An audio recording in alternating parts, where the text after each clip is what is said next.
line for Racing Rachel's Warriors, and only the people who have finished first in each contest week are the ones that can participate tomorrow. So if you didn't get the top prize, the cream of the crop. That's right, cream of the crop. And they get an NHC seat to come to NHC with me. Man, we've given away like 20 we NHC have. seats, so if you're a contest player here, Horseshoe Indianapolis is certainly where you want to be. Yeah, and the final contest of the year for Dooley's Legends is Thursday. As a reminder as well, we're wrapping things up here.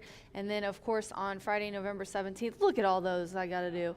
Leading jockey, leading owner, leading horse. Juan Saez Leading Apprentice Award will be Thursday, not tomorrow. Going to earn your hourly wage for one day. And don't forget, after the meet is over, we will be having a qualifier for the NHC here. Very nice. Yeah, it's on December 2nd. Oh, look, there's a graphic. Why don't you read it? Oh, yeah, no, the NHC qualifier Saturday, December 2nd, we'll be coming back down for that. Certainly. It's a $500 live money buy-in. One of my favorite contests are those live money buy-ins because you both have to not only handicap well, but you also have to bet well. It's a challenging thing about this pari-mutuel game is not only do you have to find the winner, but you also have to play it correctly, and that is what is so rewarding about horse racing. The top four will advance to the NHC finals and also share in over $6,000 in prize money to be given away that day. So if you are in the top four, not only are you going to win your way into one of the most premier tournaments in the land out in Las Vegas, but you're also going to split up that $6,500 that we have in here. So certainly you want to come on track, want to participate on Saturday, December 2nd, because we will be giving away the house for the NHC qualifiers. All right, you guys, let's take a quick commercial break, and we'll be right back to talk about the early pick five, so stick around.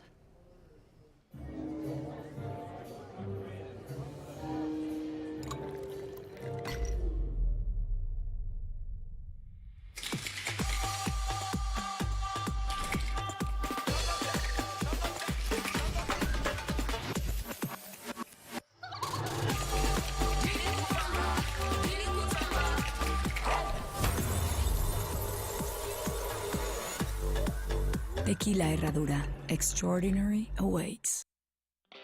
Feel the excitement with TwinSpires.com, the official betting partner of the Kentucky Derby and Breeders' Cup. With TwinSpires.com, place legal wagers and watch live horse racing wherever you are on any device. Sign up, play, and win today. New players use promo code FREE100 on sign up to start your $100 bonus. With TwinSpires.com, you can bet on horse racing. Get the TwinSpires.com app to receive special offers and the most up-to-date information. Terms and conditions apply. Void where prohibited. Please wager responsibly.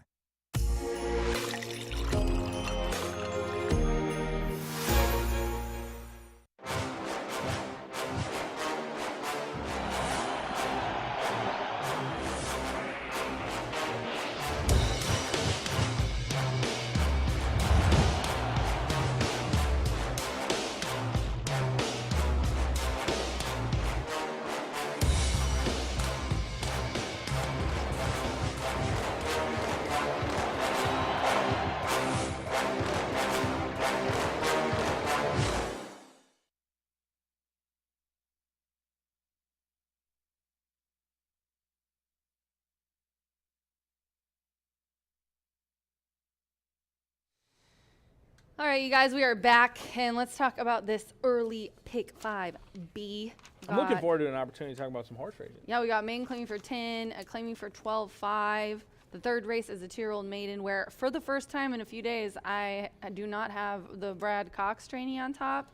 So that jinx could be over. Ricky literally threatened me with my life yesterday because I jinxed him. And then a bottom level claiming in the 5th race is a maiden on the turf.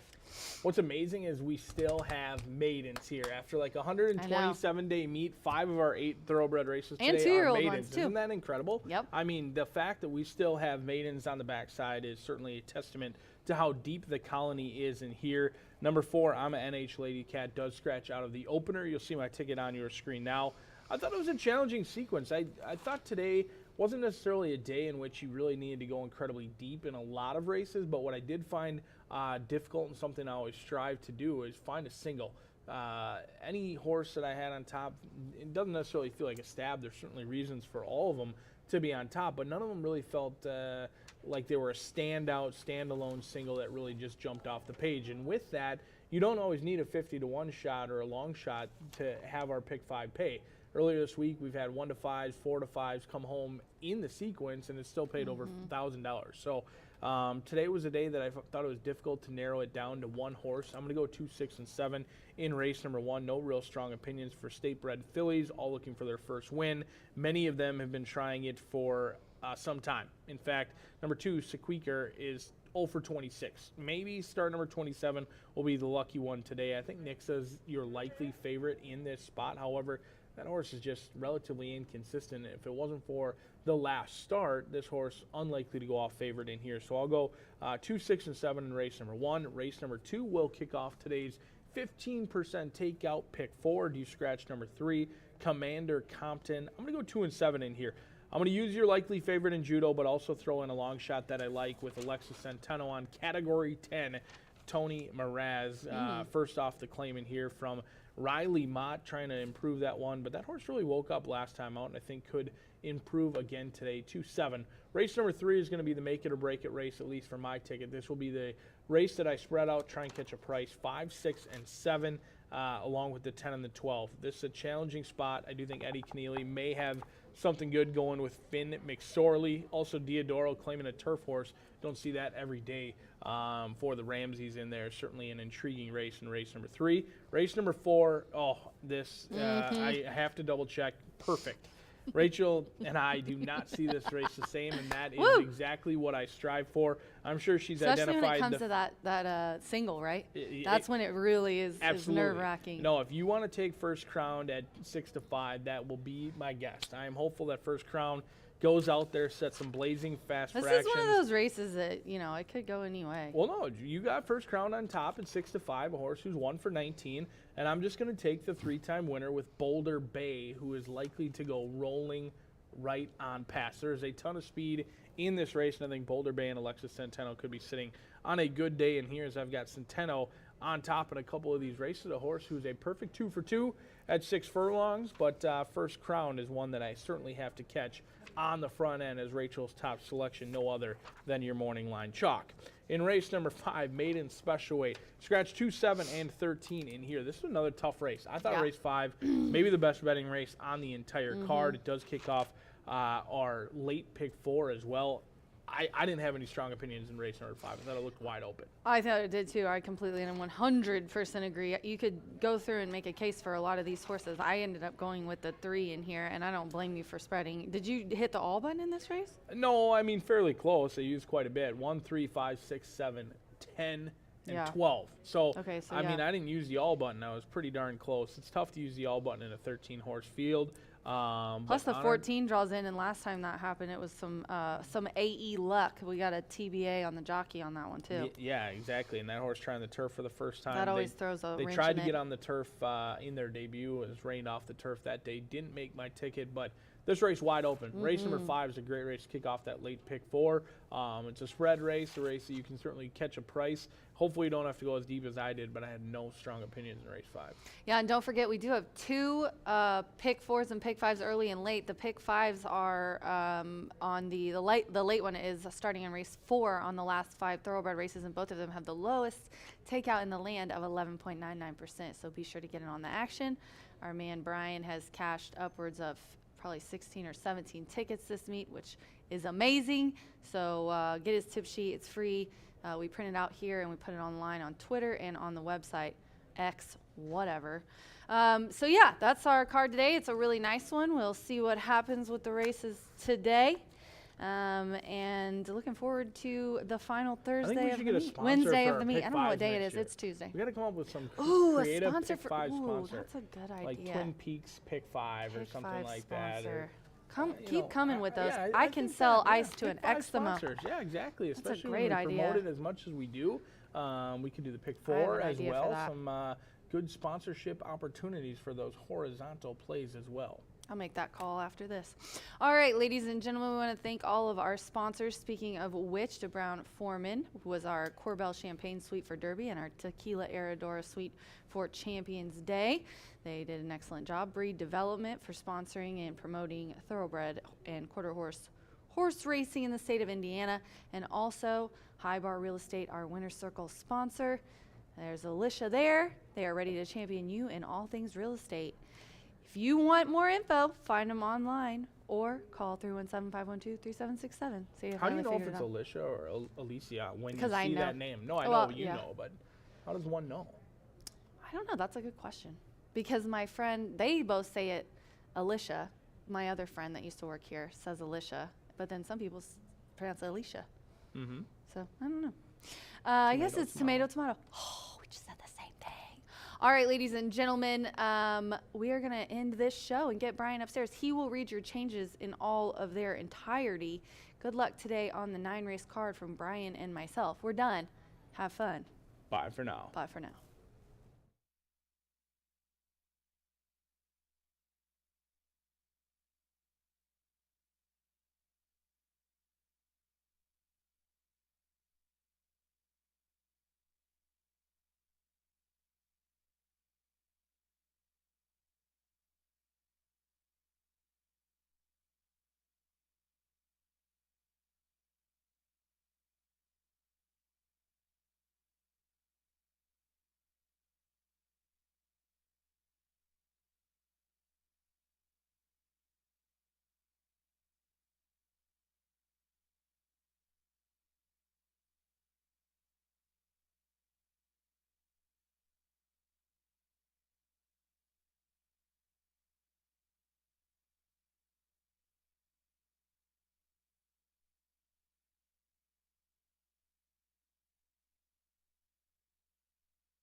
Good afternoon and welcome to sunny Shelbyville, Indiana, where we are at Horseshoe Indianapolis on a fast main track and a firm turf course. It's a 2:15 here at Horseshoe Indianapolis. So let's go through today's scratches and changes as we do have 9 races to go over. In the opener, scratch number 4, I'm a NH Lady Cat.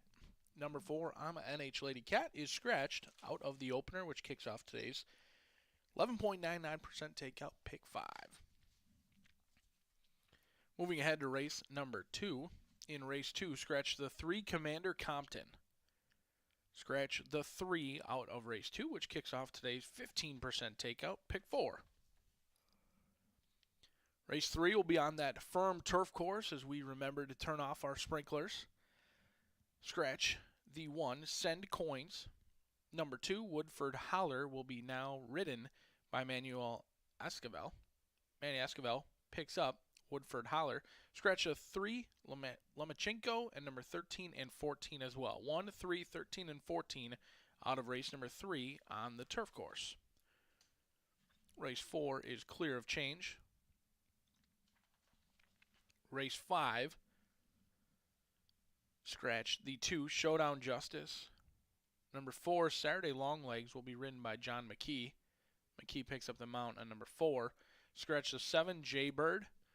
Mojica picks up the mount on Texas Toast. Scratch the 13 Electric Charge, and the 14 does draw in and will race. Hannah Leahy will be aboard. You're also eligible who gets into the race from post position number 14. Race 6 is clear of change. Race 7, 2 scratches. Scratch the 4 Image Run and the 5 Botox Katie. Image Run and Botox Katie out of the 7th. In the 8th, 2 additional scratches. Scratch the 3 San Ronan and the 8 Generation, 3 and 8 out of the 8th. In the finale, which is also the lone quarter horse race, 330-yard dash, couple of overweights to go over. Number 1 will be 5 pounds over, 2, 5 over, 3, 2 pounds overweight, 4, 2 pounds over, 5, 7 pounds overweight. Number 6, 2 pounds over. Number 7 will be ridden by O'Neill, who will ride 5 pounds over. Number 8, 7 pounds over. Number 9, 4 pounds over. Number 10, 7 pounds overweight. Listed weight's just a recommendation. Scratch the 11, 12, 13, and 14. Do note the 11 not on your screen will also be scratched out of the finale.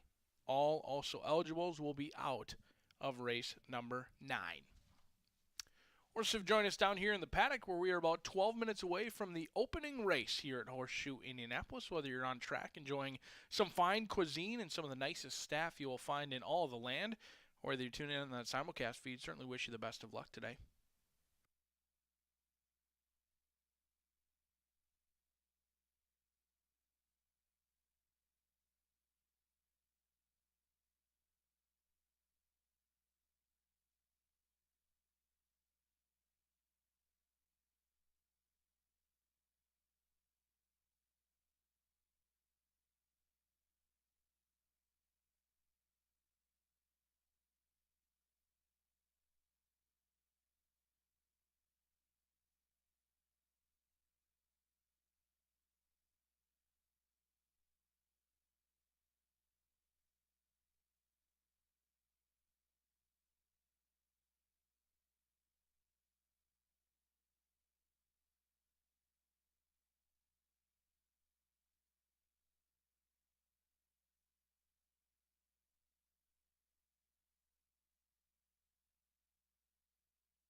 Horses now on the track for race number 1. Post time in 4 minutes. Do scratch number 4. I'm NH Lady Cat.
Field of maiden fillies and mare are approaching the starting gate for the opener at Horseshoe Indianapolis. 1.70 miles the distance.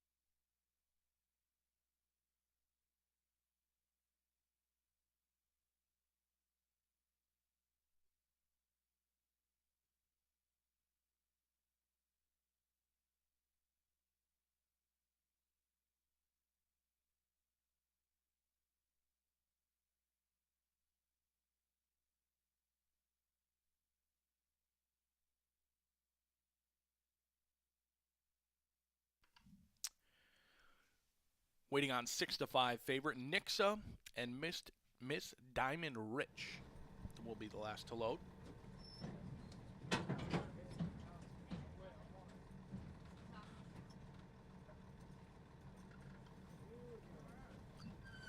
Gates locked, loaded. They're off in the opener. They all broke well as Nixa goes looking for that early lead, but Legs for Days and Rodney Prescott going to keep that one company on the front end as it's evenly matched through the first 16th of a mile as it's 6 across the track as they head into the first turn. Legs for Days gets the best of it. Then comes Sequeaker along with Raise and Praise, and Nixa, your first favorite of the day, is going to be hung out 4 wide. Sammy Bermudez and Nixon unable to tuck in through that first quarter through a slow opening 25.16. Back in 5th comes Miss Diamond Rich and Emerson's Dream through a tightly packed group who's yet to separate themselves. And now Nixa at 3-5 pokes the head in front from Legs for Days. And Sequeaker under a loose rein already, the lone mare of the group, in start number 27 being asked for more from Matilda Burnham as that one drops back to 5th. Now Miss Diamond Rich, the class dropper in the field, is going for a run at 6-1, looking to cut into that margin. Legs for Days on the stretch out, looking back to go for one turn for Legs for Days. Then comes Emerson's Dream, still nothing from Raise and Praise, and Sequeaker going to need start number 28 for that lone first win. And Legs for Days gets through a dream spot on the rail from veteran rider Rodney Prescott. Nixa is still well held from Sammy Bermudez, and it's Nixa's race to win or lose as they turn for home. Miss Diamond Rich just spinning her wheels. Now Emerson's Dream at 5-1 trying to cut into that margin, but with an 1/8 to go, it's Nixa clear by 3, by 4, and it's all about Nixa today as Sammy Bermudez and Nixa never looked like a loser. They come home an easy winner at 3-5 in the opener. Nixa from Emerson's Dream and Miss Diamond Rich in 146.58.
The first to enter the High Bar Real Estate winner circle of the day here at Horseshoe Indianapolis is the victorious Nixa, a 3-year-old bay filly by Palace out of Bring Me Luck, bred in Indiana by Joe Cowles and Emily Cowles. Trained to victory by Tony Granitz, ridden by Sammy Bermudez, and owned by 3-star stables, Robert King, Karen Strahan, James Strahan, and Chuck Haynes. Nixa goes off as the people's choice and returns 320 on top. Race number 1 is now official. First exact of the day returns 1420, 50-cent trifecta 1015, 10-cent superfecta 664. Replay of race number 1 coming up next. Hope you had a bet on Nixa.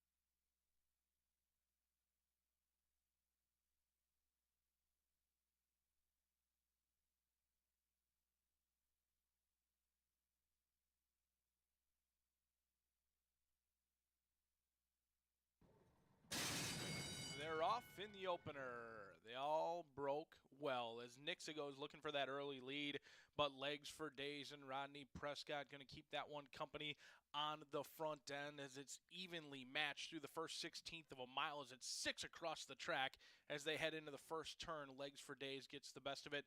Then comes Sequeaker along with Raise and Praise, and Nixa, your first favorite of the day, is going to be hung out 4 wide. Sammy Bermudez and Nixon unable to tuck in through that first quarter through a slow opening 25.16. Back in 5th comes Miss Diamond Rich and Emerson's Dream through a tightly packed group who's yet to separate themselves. And now Nixa at 3 to 5 pokes the head in front from Legs for Days. And Sequeaker under a loose rein already, the lone mare of the group, in start number 27 being asked for more from Matilda Burnham as that one drops back to 5th. Now Miss Diamond Rich, the class dropper in the field, is going for a run at 6 to 1, looking to cut into that margin. Legs for Days on the stretch out, looking back to go for one turn for Legs for Days. Then comes Emerson's Dream, still nothing from Raise and Praise, and Sequeaker going to need start number 28 for that lone first win.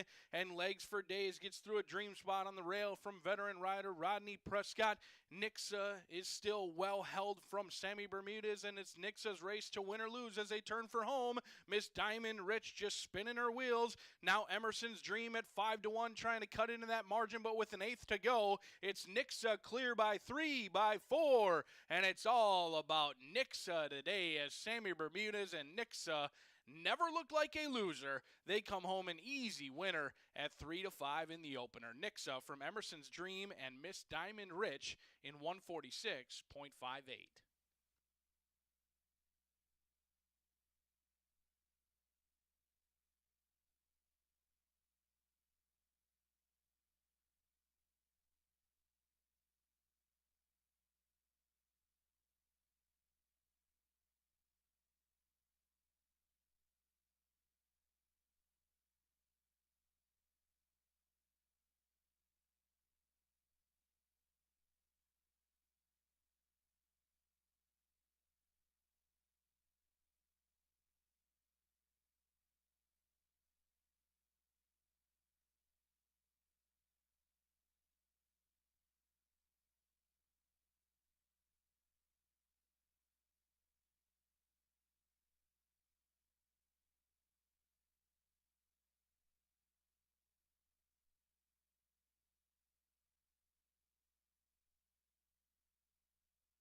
Tequila Herradura. Extraordinary awaits.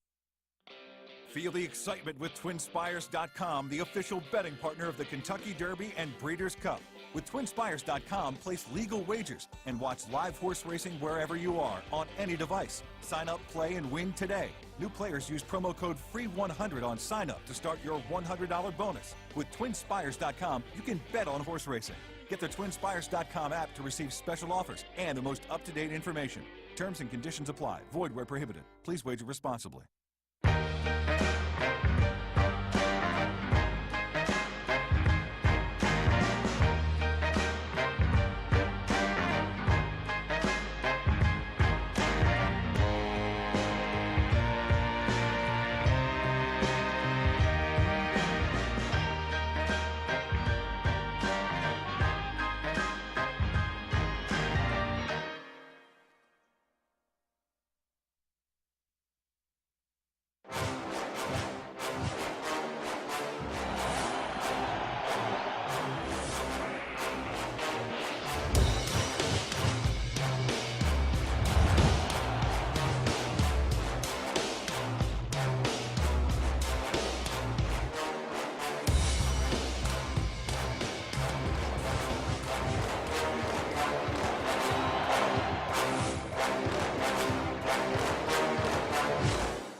The 2023 Global Symposium on Racing.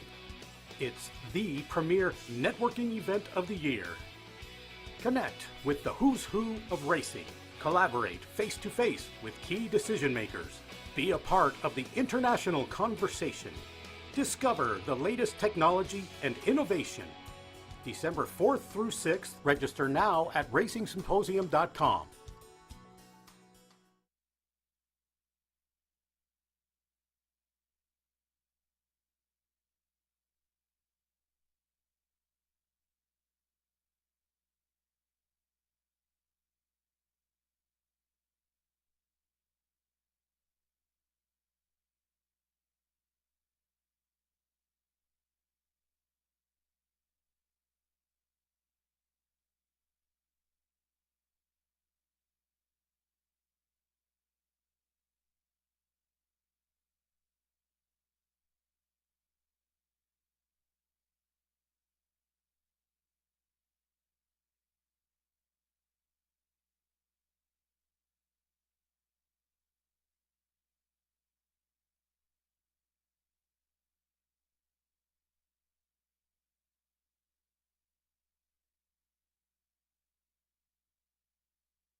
11 minutes to race 2 here at Horseshoe Indianapolis, and we have a 3-year-old up claiming for 12,500. They're going a mile and 70 on the dirt. The 3, Commander Compton, is out, and the 4 to 5 favorite is the 1 right now. Our projected odds from DRF Formulator have the 7, Judo, going off as the 4 to 5 favorite closer to post. We'll see what happens here, but I'm going to go with the 4. 4's 8 to 1 right now, but I like Breakout Star. Shorty Perez aboard for Ray Paquette, who owns and trains this 3-year-old gelding by Union Rags. He got this one at the start, towards the beginning of the meet in June, and really has had a consistent 2023 since Ray's got him. If you look, he was 3rd versus similar, and then you draw a line 2 back. He was 3rd, 1st, 2nd, 3rd, threw in one that wasn't that great, but he did claim this one for 5,000. Has been running really well. Broke the maiden back at the end of August at a mile. So the 2023 meet, pretty good for Breakout Star, and I think fits this group really well. Due for a win, I think, for sure. Hasn't won yet versus winners since breaking the maiden, but a couple of nice thirds, and does like the 2-turn distance. Then I'm going to go to the 7, which is 2 to 1 right now, and that is Judo. Gets Marcelino Pedroza in the irons for Jordan Blair. Another one was 3rd versus similar as the beaten favorite in this last race. Now, caught the slop, and that was on October 19th. Coming back here November 14th, so have had a little bit of time off, and honestly looks really good as far as pressing the pace or the earlier speed goes in this race. This one's 3rd on Indiana dirt, had been in Kentucky, and that was the last out. So 2nd over the track, finally gets some nice weather, finally gets a fast track, and honestly, I think it fits in really well in this class. They put him well. I think he would have run better had he not caught a sloppy track last time. And then I'm going to go to the rail, Batukan. Rail's at 18%, and this is the current 4 to 5 favorite. Israel Garcia owns and trains this 5-year-old gelding. German Tarazza is aboard. This one has put up an 81 Brisnet speed figure at the distance, has the highest at today's particular distance. So looking for that one. Now this one was just claimed for 5 on October 17th. So from Brittany Vanberg, and Israel's going to take this one and move it up to this, claiming for 12.5. But the speed figures speak for itself. Hasn't done that in a while, but is capable of such. And they add the blinkers today, which might make a little bit of a difference. 4-7-1 here for me in the 2nd race on the Tuesday card. Good luck.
Fields made their way onto the main track for race number 2, 4 minutes away.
Late scratch in the upcoming second race, scratch number 1. On advice of the track veterinarian, Batukan is out of race number 2. Batukan, number 1, a late scratch out of the second. If you use the 1, On your pick 5, you will move to the post-time favorite.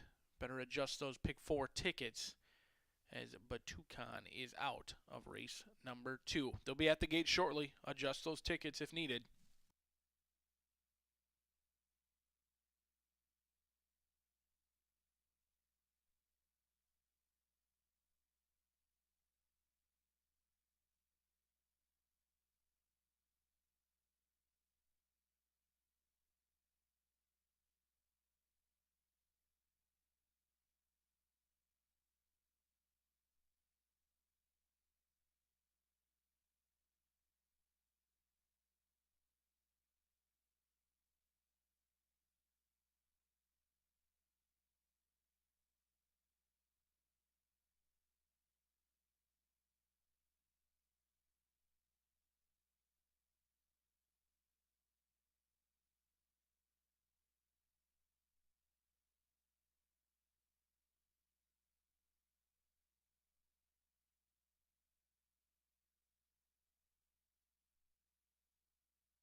Fields reach the gate. It is post time for race number 2.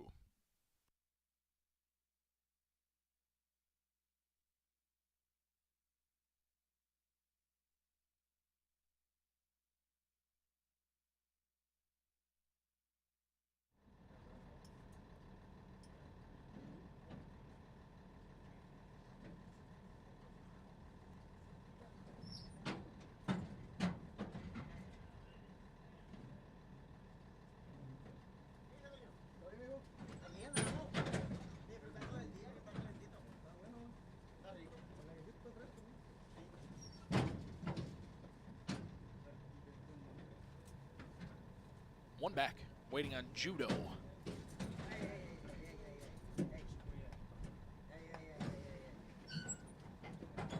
Locked and loaded. And they're off. Your 2 inside runners, Category 10 and Breakout Star, were a half step slow, but Judo at 4 to 5 goes looking for that early lead, and Judo in the blue and white horse emblem silks clears off on the front end into that first turn. Then comes Category 10 down on the inside, along with Out of Alcatraz and Hindostain Falls and Fernando de la Cruz in the 3-path through that first turn. Breakout Star is a close last, just 4 lengths behind your leader in Judo through that opening quarter in a slow 25.17 as Judo and Marcelino Pedroza Jr. trying to slow them down. From Out of Alcatraz, Hindostain Falls still 3 wide on the backside. Then comes Category 10, who's still running the rail in 4th. Then Breakout Star through an opening half in 49.05. Judo, the son of Street Sense, has had it all his own way through the opening half mile, as now Out of Alcatraz comes under a ride along with Hindostain Falls. Category 10 being asked for more from Alexis Centeno as breakout star, trying to go from last to first, but wasn't helped by a slow half mile on the front end, is now out of Alcatraz within a length of Judo at 4-5, who's yet to be asked for his best from Marcelino Pedroza Jr., and Category 10 trying to squeeze through a tight spot on the rail as Judo got away with slow fractions early and he looks to open back up, but out of Alcatraz continuing to dig down, and Category 10 down on the inside has a ton of momentum, and here comes Category 10, a perfect ride under Alexis Centeno, and a well-timed one at that, as Category 10 comes home a winner from out of Alcatraz, and Judo settles for third in 144.19.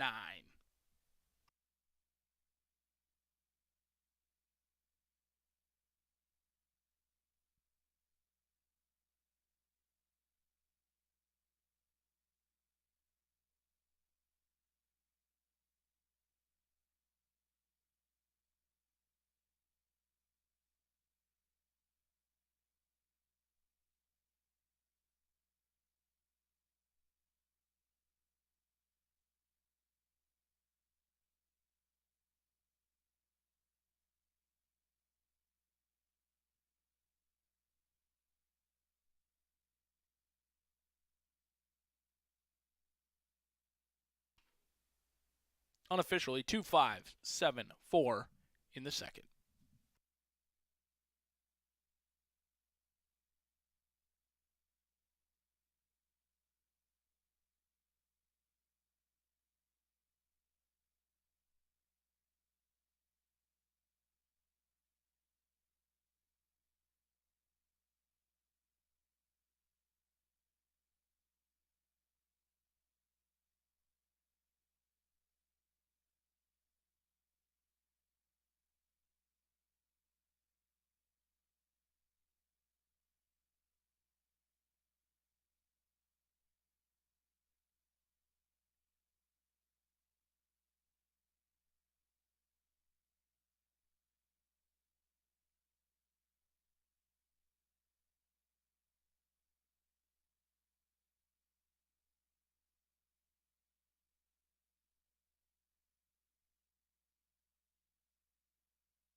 Entering the winner's circle for the second time in a row is Category 10, a 3-year-old bay colt by Violence out of Genre, bred in Kentucky by Candy Meadows LLC, trained by Antonio Meraz, owned by Isual Gonzalez, and ridden to victory by Alexis Centeno. From the claim box to the winner's circle for Category 10. Race number 2 is now official.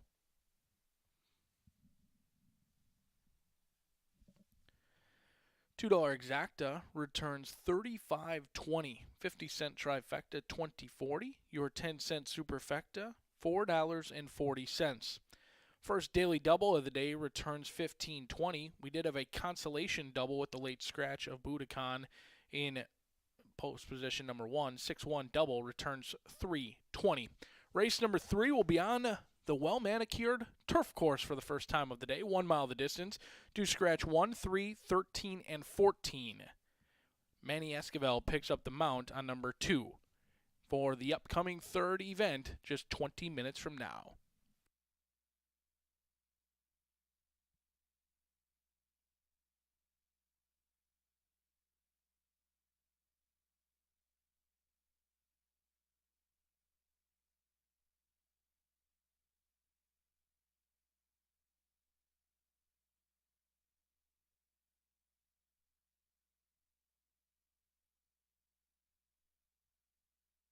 We did have a claim in race number 2. Your third place runner, Judo, goes to new owner Blaine Davidson, trainer Steve Fosdick. Davidson and Fosdick pick up Judo out of the second. Locked and loaded. And they're off.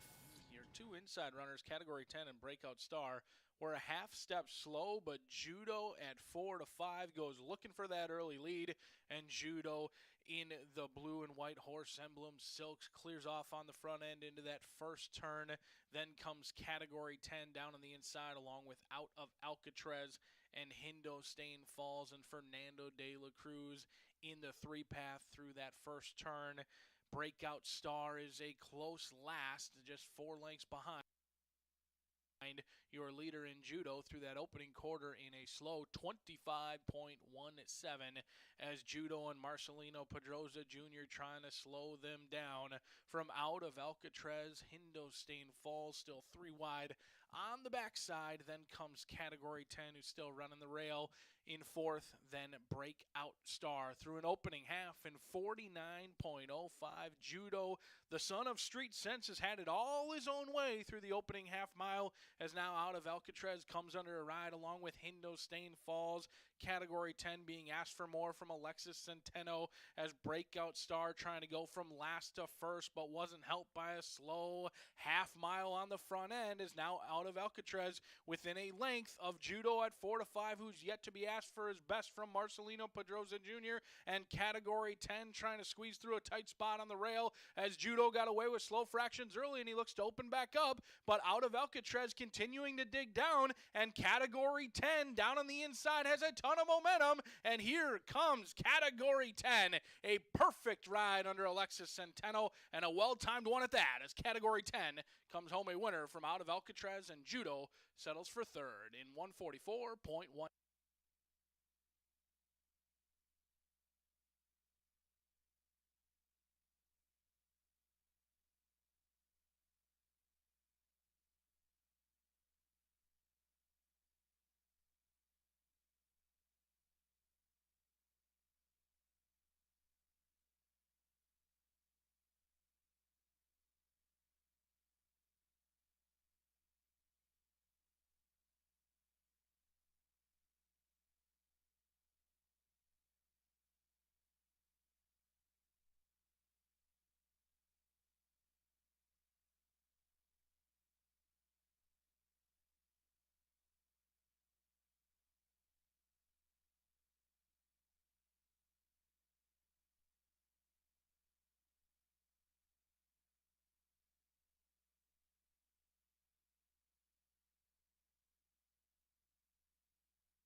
We are 11 minutes to race 3 here. 10 minutes to race 3 here at Horseshoe Indianapolis. We got a 2-year-old maiden special weight. The 1, the 3, and both AEs are out of here. So we've got 10 betting interests, and what a race. We've got some very interesting horses in here. This is a good betting race. Right now, the current favorite is the 6, and that is Finn and Brennan, but I'm going to go with the 12 on the outside, Copper Light. 7-2 right now on the tote board. Orlando Mojica aboard for Robertino Diodoro. Orlando has had 3 wins so far this week in the last, I think, 7 days of racing. I think he had a double Friday, and then he's had 1 win since and a couple in the money finishes. So Orlando's definitely closing out the meet strong, as well as Sammy Bermudez too. But Orlando is aboard this one, coming out of a race on October 3rd on the turf, and it was at today's distance of a mile. So we've got routing on the turf and just missed by a link to Hawks Creek. Also put up the highest last race speed rating of 71. And this one has had a little bit of time off and put in some nice works at Churchill, including a really nice one here recently on November 9th. They don't jump off the page, but they were obviously to keep him ready for this. He was just claimed here, so we'll see what Diodoro does with him. But whenever he brings horses, definitely want to look at them because they are spotted well. And then I'm going to go to the 6. This is the favorite right now at 2-1. It is Finn and Brennan. Fernando de la Cruz aboard for Brad Cox. This one, Fernando and Brad really honestly have nice percentages together. Marcelino also rides for them. But this one, out of the 6 starts that they've had, 6 most recent, he's had 2 wins and a third. This one's adding blinkers today. Talked to Ricky, said he thinks that Fernando's a good jockey to kind of have him forwardly placed a little bit quicker out of the gate here. So, and on top of that, I'm not jinxing him today and picking him on top. I like the 12. So Finn and Brennan's probably got a better chance than it normally would have. And then I'm going to go ahead and go with a little bit of a long shot, 16-1, the 8 double gold. The biscuit comes in to ride for Mark Sims. This is a 2-year-old gelded son by Good Samaritan, and also has a Kitten's Joy dam. So this one should like the grass. I like that they're starting her out on the grass. This is a first-time starter in a tough field, so I did put it in for my 3rd spot, but I do like this Calumet bred and Calumet owned 2-year-old colt. I think he's really, really interesting, good breeding, and I'm excited to see what happens here for this one. It's Golden Sense and an Empire Maker Dam. I think I accidentally said Kitten's Joy, my bad.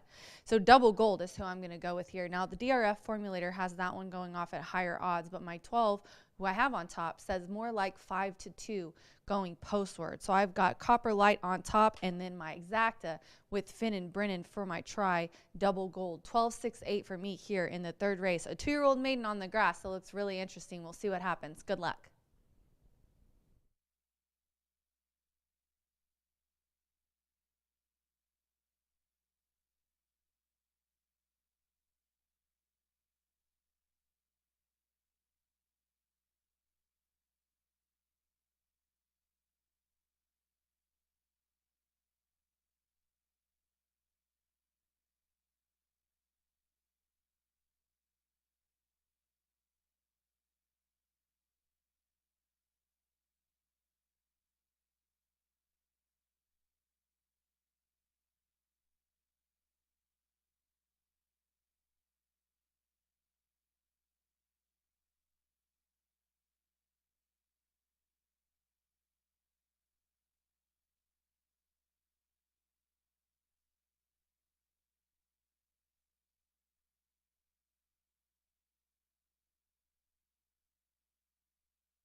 Field's on the main track for their warm-up as we are 3 minutes away from race number 3. They'll be on the turf in 3 minutes.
the field making their way onto the turf course.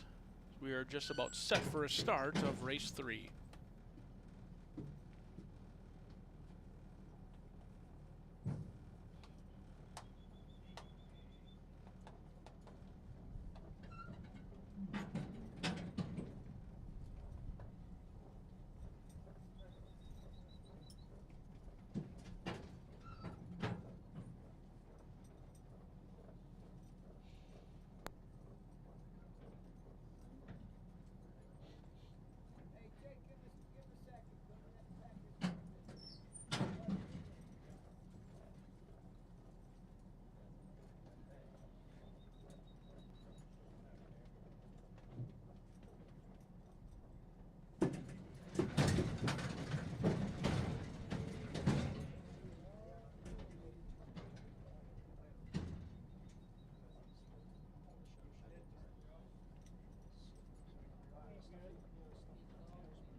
Finn McSorley getting some additional attention and encouragement to get in the starting gate.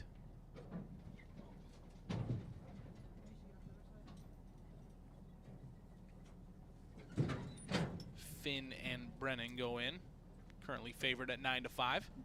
Up next is Call 'em Carl, and last to low it'll be Copper Light.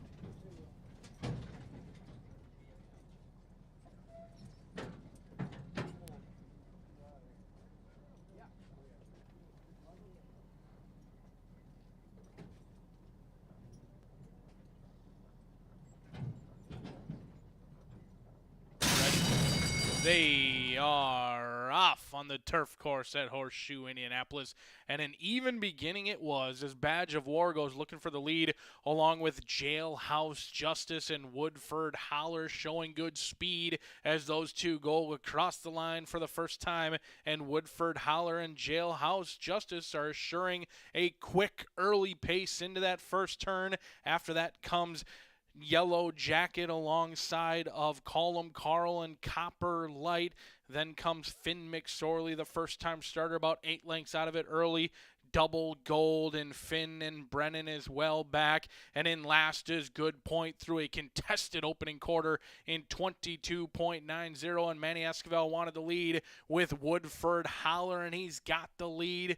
Up next in those black sleeves is Jailhouse Justice in the turf debut, and Copper Light donning the silks of Ken Ramsey with Copper Light at 3-1.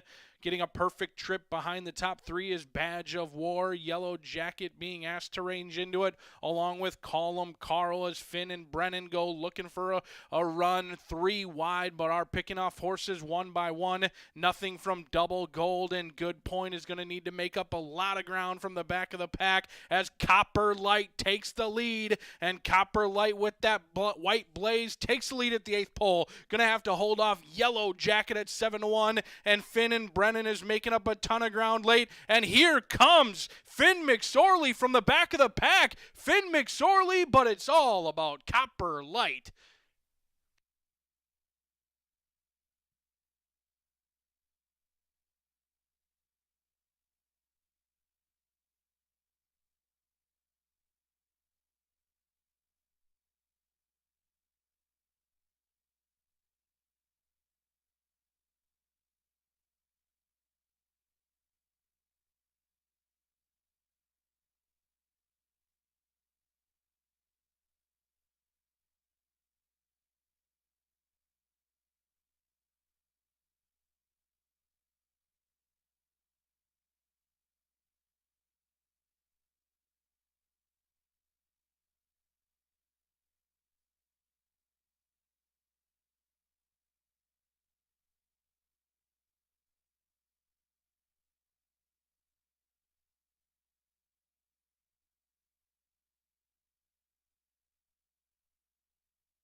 12-10, 5-7 in 137.30. Hold them all.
From the claim box to the winner circle, it's Copper Light at first asking, a 2-year-old chestnut colt by Copper Bullet out of Tampa Light, bred in Kentucky by Windchill Thoroughbreds LLC, owned by Mr. Ken Ramsey, trained by Robertino Diodoro, and ridden to victory by Omo. Orlando Mojica gets Copper Light home a winner. It is official, 860 on top for Copper Light.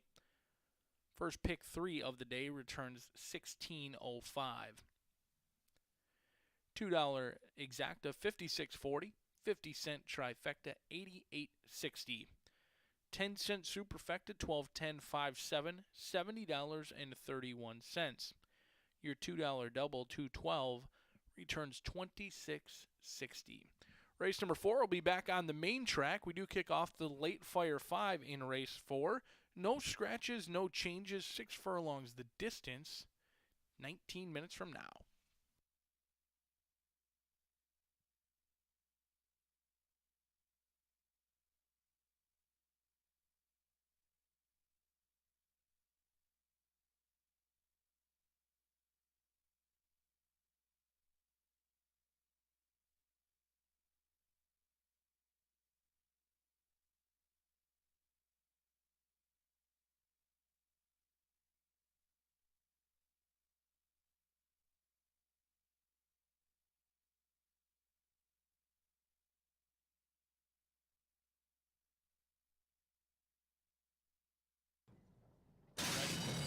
They are off on the turf course at Horseshoe Indianapolis, and an even beginning it was as Badge of War goes looking for the lead along with Jailhouse Justice and Woodford Holler showing good speed as those two go across the line for the first time, and Woodford Holler and Jailhouse Justice are assuring a quick early pace into that first turn.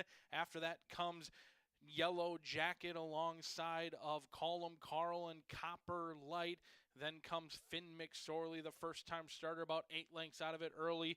Double Gold and Finn and Brennan is well back. And in last is Good Point through a contested opening quarter in 22.90. And Manny Esquivel wanted the lead with Woodford Holler, and he's got the lead. Up next in those black sleeves is Jailhouse Justice in the turf debut, and Copper Light donning the silks of Ken Ramsey with Copper Light at 3-1. Getting a perfect trip behind the top 3 is Badge of War. Yellow Jacket being asked to range into it, along with Colum Carl as Finn and Brennan go looking for a run 3 wide, but are picking off horses one by one. Nothing from Double Gold, and Good Point is going to need to make up a lot of ground from the back of the pack as Copper Light takes the lead, and Copper Light with that white blaze takes the lead at the 8th pole. Going to have to hold off Yellow Jacket at 7-1, and Finn and Brennan is making up a ton of ground late, and here comes Finn McSorley from the back of the pack. Finn McSorley, but it's all about Copper Light.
back down here in the paddock for race number 4, where we are 9 minutes away from kicking off that late Fire 5. You're still live in that early Pick 5. Certainly wish you the best of luck, as it has had a little bit of a chalky beginning, but I do think that's going to open up and change through our final 5 thoroughbred races of the day. We do have one lone quarter horse event, which will go on race number 9 for Miss Martha. But let's take you through this late Fire 5 and go through race number 4 in here. 6 furlongs of distance, going to be on the main track. I happen to fancy your favorite, but I don't think it'll be favored when it's all said and done. Boulder Bay, in my opinion, has an advantage over many in here. Much of this field looking for their second career victory, while Boulder Bay already looking for win number 4. The Indiana bred does have to take on Open Company in here and should certainly get some pace to chase.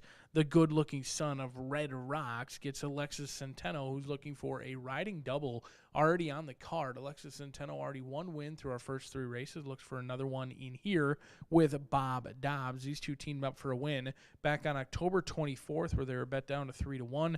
Closed good ground up the rail and got plenty of room at the 8th pole and finished strongly. I foresee or hope that we'll get a trip similar. There should be plenty of pace to chase, especially with first crown in this race. I think there's going to be a decent pace set up in here for Boulder Bay, but this one certainly does need a little bit of pace and is pace dependent, but I think Boulder Bay gets that pace to chase today, 2-1 through that crowded saddling enclosure on Boulder Bay as they look to make it 2 in a row and get win number 4, currently favored in this spot. But the overlay is going to come from Yolo Santiago. Joe Ramos sees fit to ride this one. 5-1 on the board for Don Fontenot. One-time winner through 15 starts. Ran a very nice race at 17-1 last time out. In fact, beat First Crown, who's likely to go off favored in this spot in that race. They were cutting back from 1 mile and 70 yards back to 5.5 furlongs. They showed good speed, just could not get past Mr. Sharpie that day.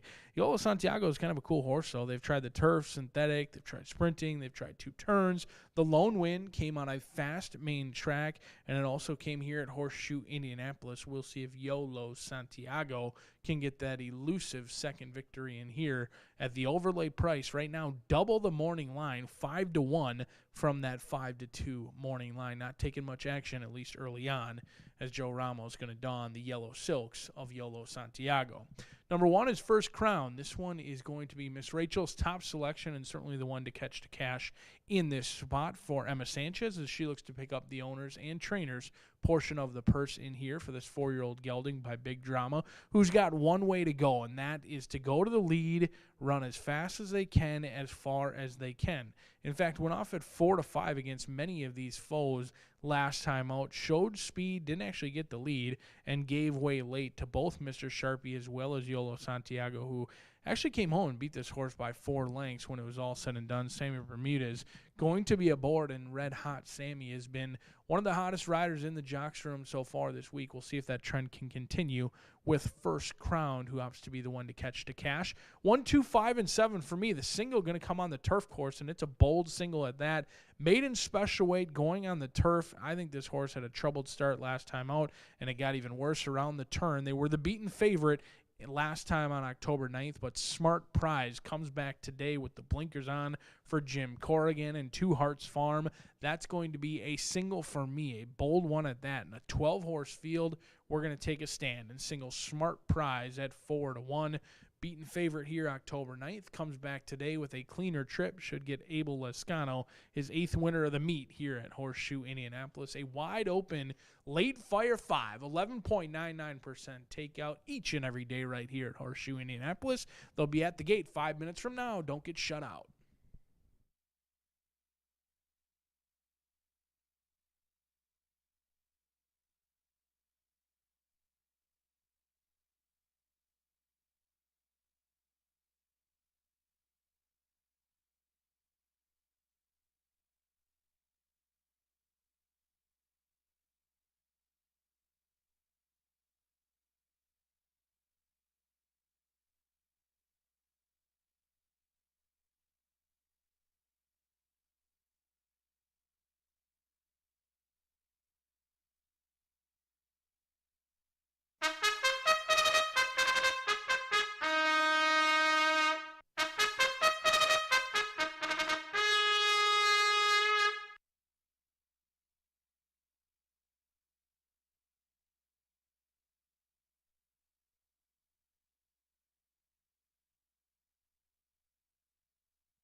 Horses out on the track for race number 4.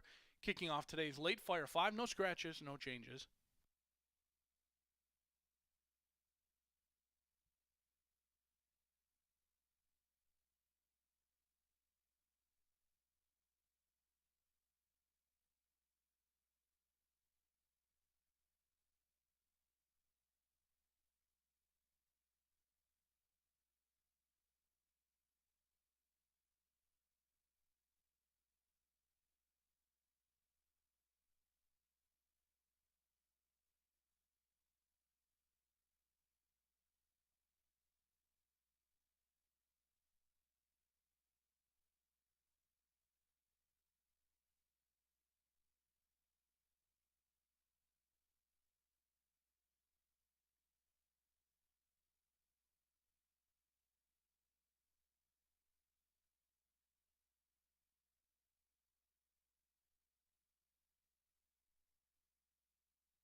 field approaching the gate.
First to load is First Crowned alongside Schenectady Lane Star.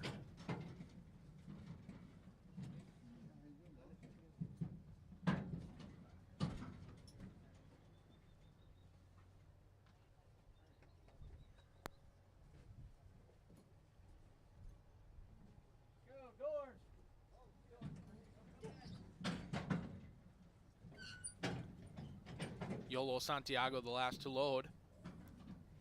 Joe Ramos aboard. 9-2 on the board.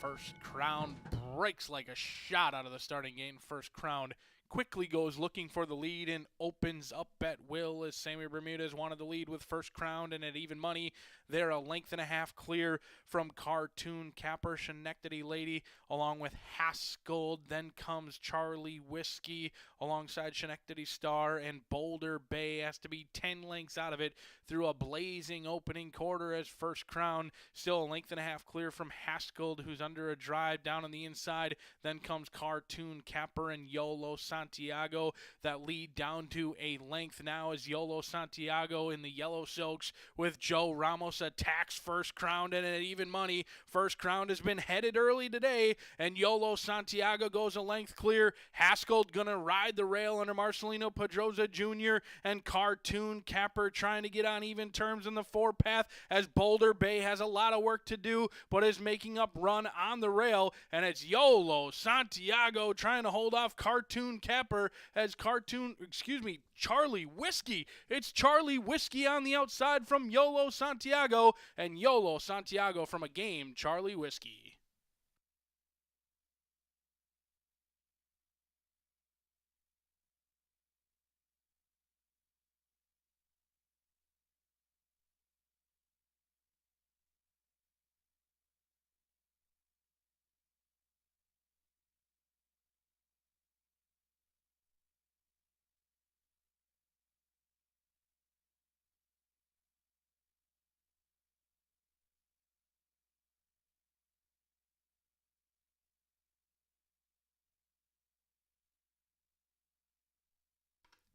Seven 6-2-5 in 112.02.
Race 4 is now official.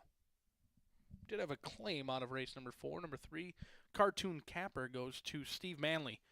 Owner, trainer Steve Manley picks up number 3, Cartoon Capper.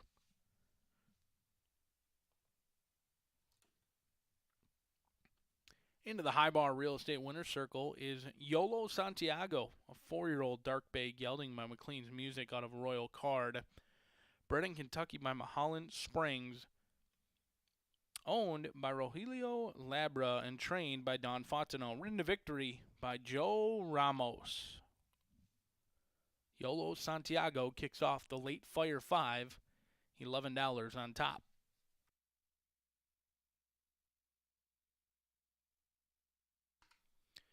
$2 exacta, 7-6 returns 75.60. 50-cent trifecta, 164.80.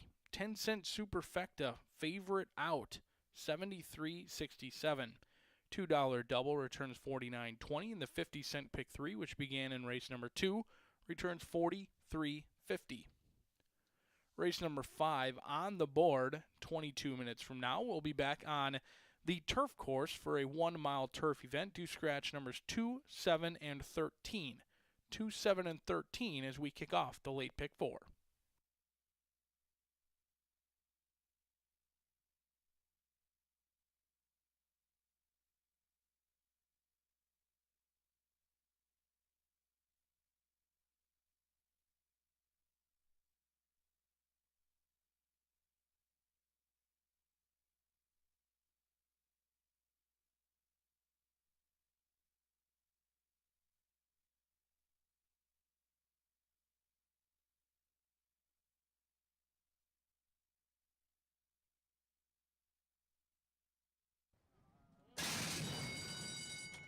First Crown breaks like a shot out of the starting gate. First Crown quickly goes looking for the lead and opens up at will as Sammy Bermudez wanted the lead with First Crown, and at even money, they're a length and a half clear from Cartoon Capper, Schenectady Lady, along with Haskell. Then comes Charlie Whiskey alongside Schenectady Star, and Boulder Bay has to be 10 lengths out of it through a blazing opening quarter as First Crown still a length and a half clear from Haskell, who's under a drive down on the inside. Then comes Cartoon Capper and Yolo Santiago that lead down to a length now as Yolo Santiago in the yellow silks with Joe Ramos attacks First Crown, and at even money, First Crown has been headed early today, and Yolo Santiago goes a length clear. Haskell gonna ride the rail under Marcelino Pedroza Jr., and Cartoon Capper trying to get on even terms in the 4-path as Boulder Bay has a lot of work to do, but is making up run on the rail, and it's Yolo Santiago trying to hold off Cartoon Capper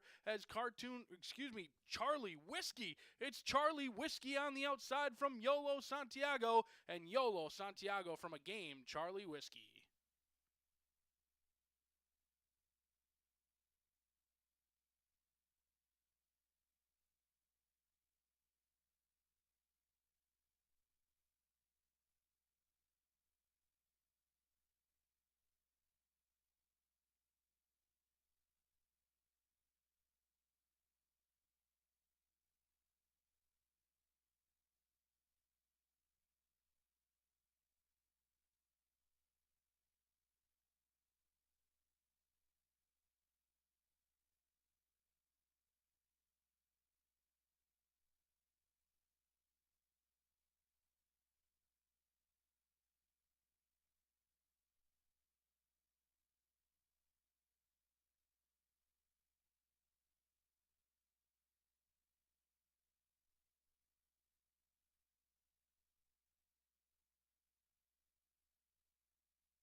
Feel the excitement with TwinSpires.com, the official betting partner of the Kentucky Derby and Breeders' Cup.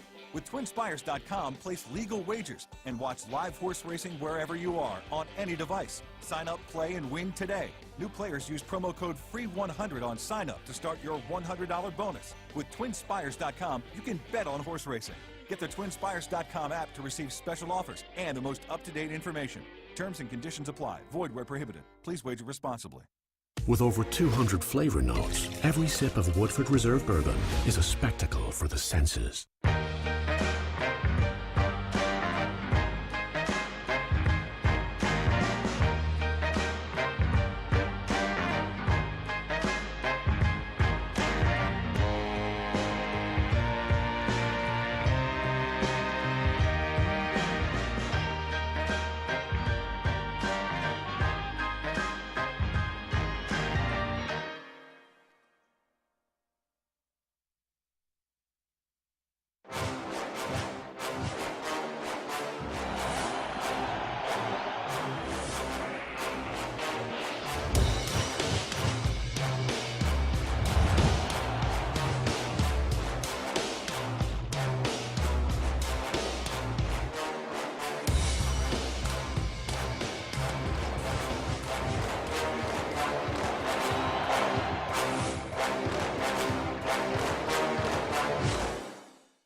10 minutes to race 5 here at Horseshoe Indianapolis. This is another maiden going long on the turf. A mile is the distance for 3-year-olds and up.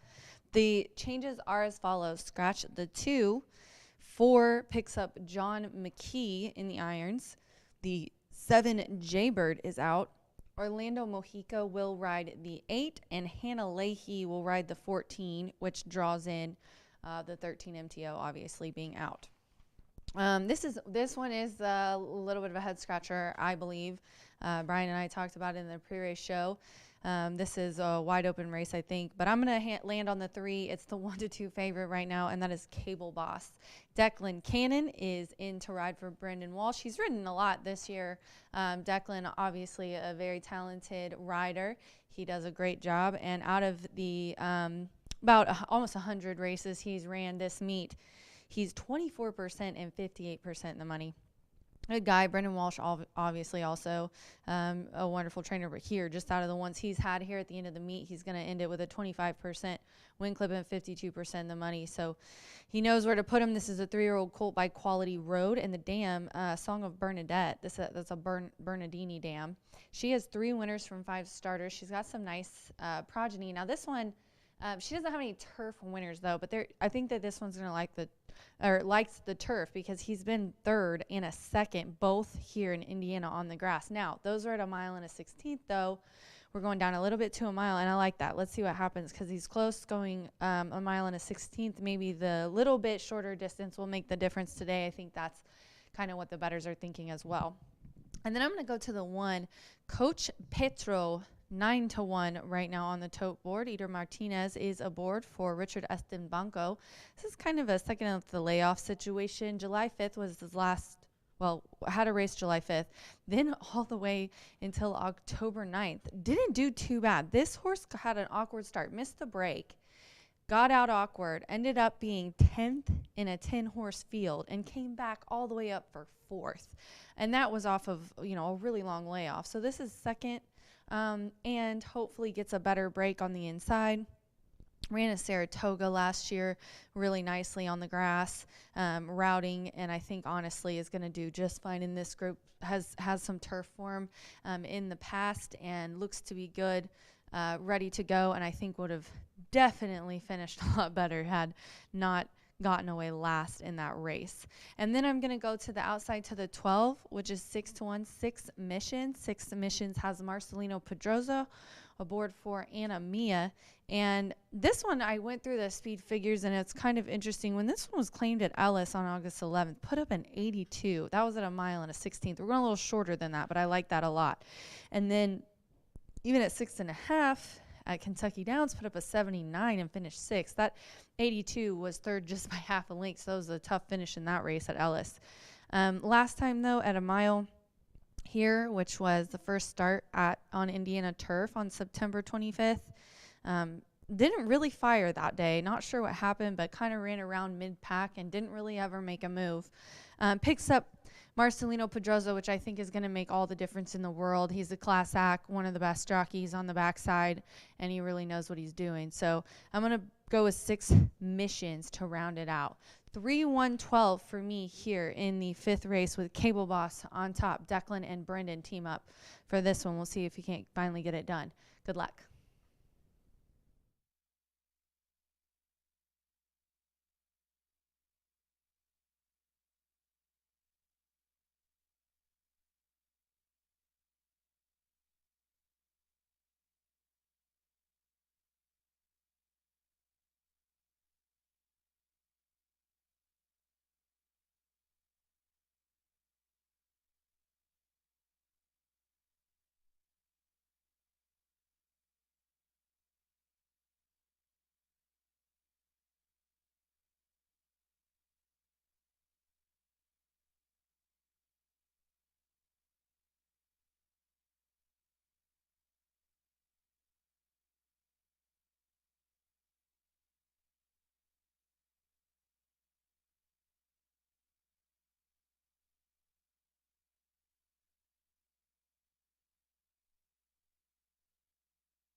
Field on the track for race number 5, scratch 2, 7, and 13 out of this event. Do note John McKee picks up the mount on number 4, Saturday Long Legs.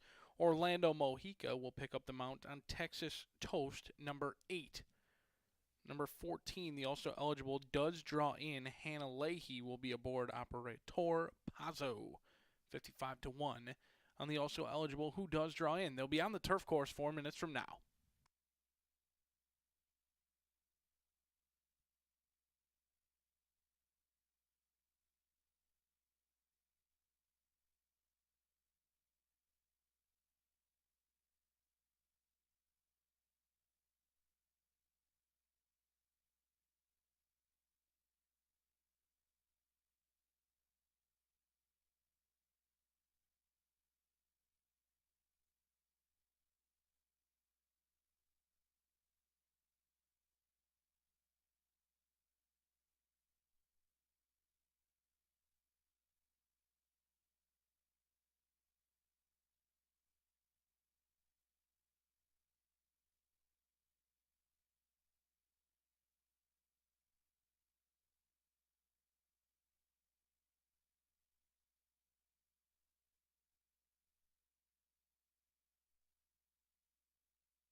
fields making their way to the turf course. You've got just a few moments before race number 5 begins.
Loading quickly.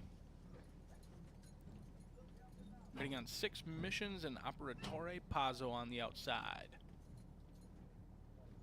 Last to go in, Hannah Leahy and Operatore Pazzo. Full field on the turf. They are off and racing and braking alertly was Saturday Longlegs. As Saturday Longlegs broke very quick from Polyglot, as those two will assure an honest early pace, and Texas Toast sitting in third. Then comes Hilton Head and Operatore Pazzo looking to cut over and avoid being wide into that first turn alongside 6 missions. Then comes Cable Boss, and inside of that is Light Crude, the gray Light Crude sitting in 7th as Operatore Pazzo out in the 5 path, and very hard to handle in the turf debut is Operatore Pazzo for Hannah Leahy, trying to get that one to settle down. Back there comes Coach Petro along with Serpa, who can see them all. That opening quarter win in 23.47, and Saturday Longlegs puts the pedal to the metal and stretches this field out through that opening quarter and is ahead by 2 lengths from Polyglot. Texas Toast, the Keeneland shipper, sits in third. Cable Boss bet down to 3-5, sits in fourth. Then comes Hilton Head along with Light Crude, the gray, down on the inside as 6 missions going for a run 4 wide. Gets the money.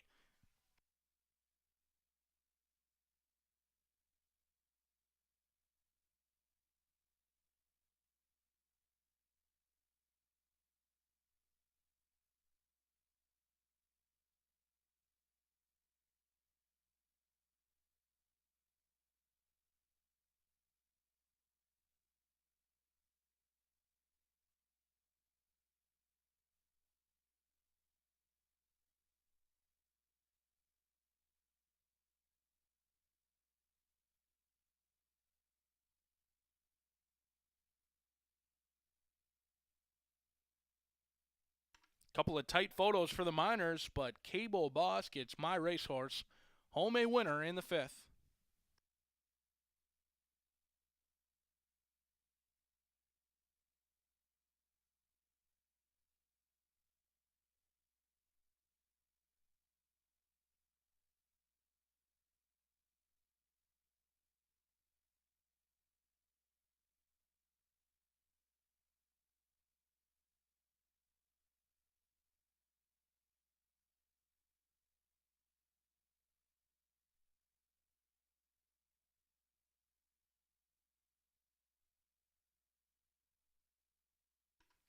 Photo sign's been removed. 3451, unofficially in 136.61.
Entering the high bar real estate winner's circle, the victorious Cable Boss.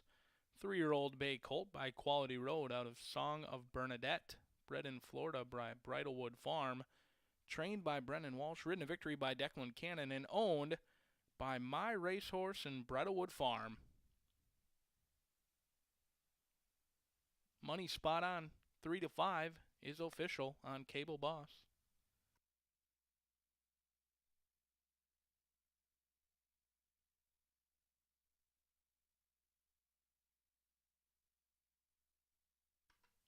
$2 exacta returns 50.80. 50-cent trifecta 345 64.45.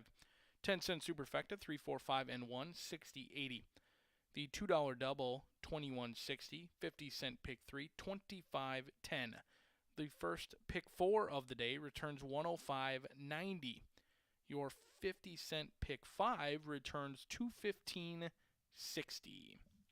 Race number 6 will be back on the main track for the remainder of the card. 19 minutes away. No scratches, no changes, as maidens will go 6 furlongs. Good luck.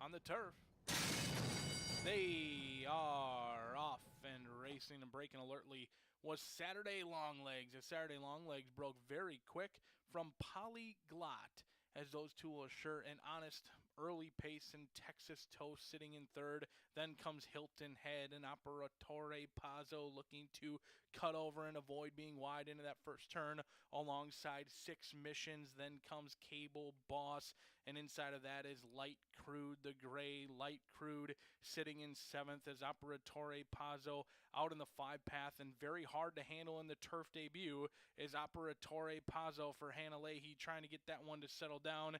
Back there comes Coach Petro along with Serpa, who can see them all. That opening quarter win in 23.47. And Saturday, Longlegs puts the pedal to the metal and stretches this field out through that opening quarter and is ahead by 2 lengths from Polyglot. Texas Toast, the Keeneland shipper, sits in third. Cable Boss bet down to 3-5, sits in fourth. Then comes Hilton Head along with Light Crude the Gray down on the inside as 6 Missions going for a run 4 wide, and that forced Hilton Head to check.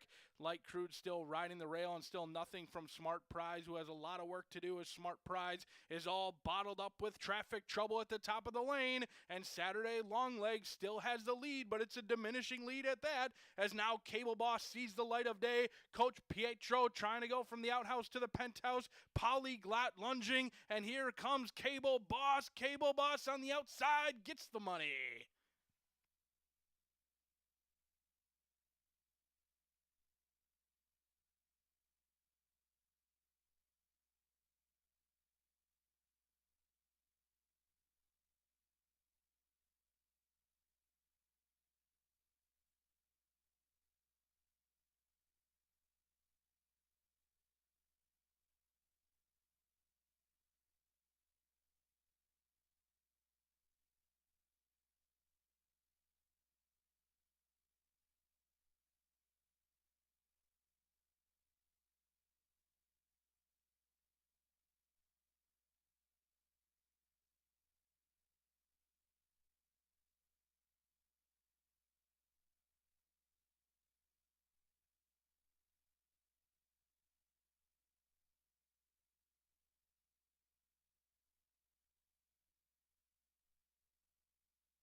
9 minutes to the 6th race here at Horseshoe Indianapolis, and I got all maidens today. This is a 2-year-old maiden, another one, but they're going 6 furlongs on the dirt here. Right now, the 6 is the current 4-5 favorite. This is for Indiana sired, and there's 9 betting interest in here. We don't got any big changes. Let's talk about Tiz Eddie. It's my top selection. Sammy Bermudez, out of the last, I think it's been, excuse me, about choked. The last 3 racing weeks, he has had, counting today's win, 5 wins, 2 seconds and 2 thirds. And so he's doing really, really well here in the last of the meet. Davaris Douglas, very talented trainer, 2-year-old gelding by Sahara Sky, making its 3rd lifetime start. On debut was 2nd, goes into the Crown Ambassador on the slop as a maiden, and ended up a 5th in an 11-horse field. It was a tough race. It was on the slop, first time ever on the slop for him, and did flash some speed, though, in both his races.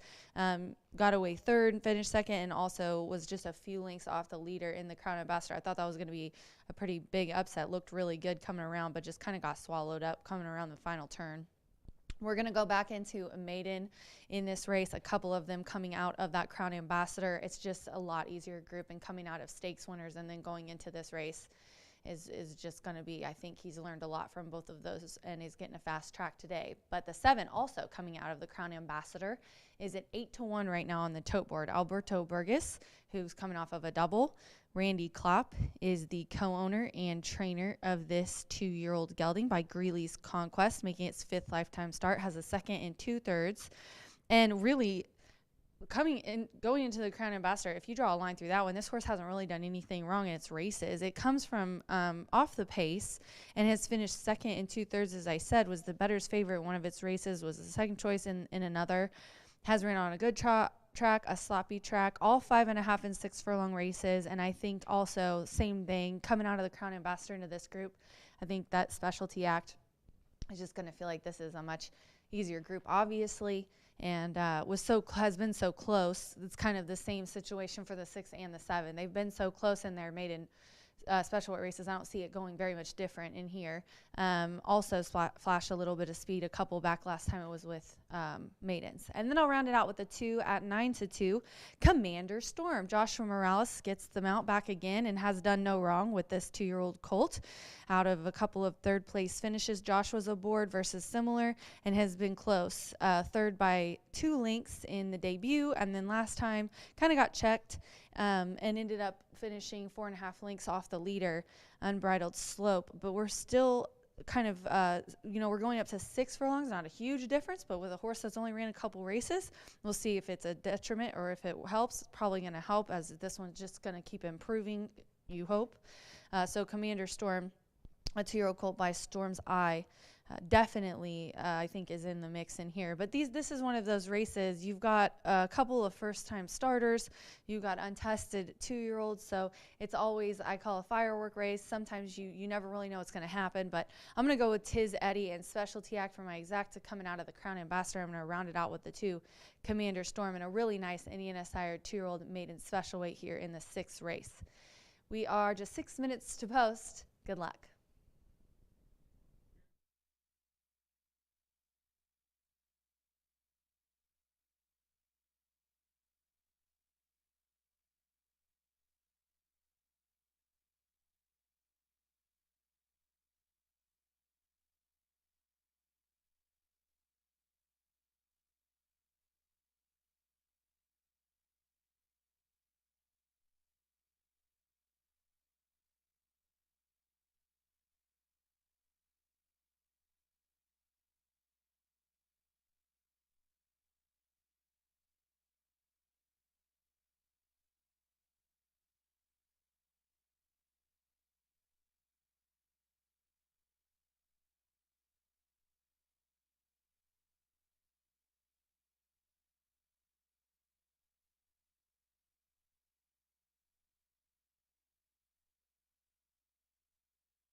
Field's on the track. Race 6 in 3 minutes.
Field's reached the starting gate. It is post time for race number 6. The sun sets on a Tuesday here at Horseshoe Indianapolis. And speaking of sun setting, only 3 more live racing days, Wednesday, Thursday, and Friday. Special post time of 1:50 on Thursday and Friday. Tiz Eddie favored at even money.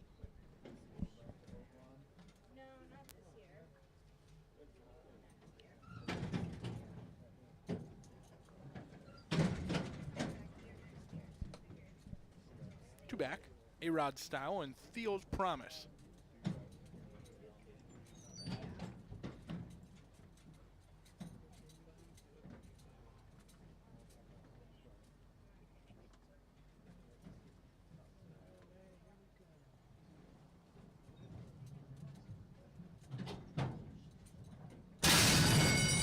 They are off and running as Tiz Eddie breaks alertly and goes looking for the lead. Alberto Burgos asking Specialty Act also to show speed, and it's a scramble up front as plenty want to be up there, but none as quick as Tiz Eddie and Special Act, as those two a length clear from Commander Storm along with Gree Wiz, Zach, and then comes Creek Valley. Those 5 are tightly contested up front. Then comes 3 lengths back to Theo's Promise along with A-Rod Style, and in last is Slink and Matilda Burnham through a contested opening quarter, and it's still Tiz Eddie and Specialty Act. Those two are clear from Creek Valley, who's ranging into it at 48-1. Commander Storm is spinning the wheels. Gree Wiz needs to do better than that. Theo's Promise is ranging into it, 4 lengths out of it, as now Tiz Eddie is attacked by Special Act, and these two have been in a match race right from the beginning, and they're still clear from the rest of this field as it's Specialty Act on the outside and Tiz Eddie on the inside. These two clear at the 16th pole. Specialty Act got the nose down. Tiz Eddie fighting back all the way to the line, and it's Tiz Eddie in a game performance.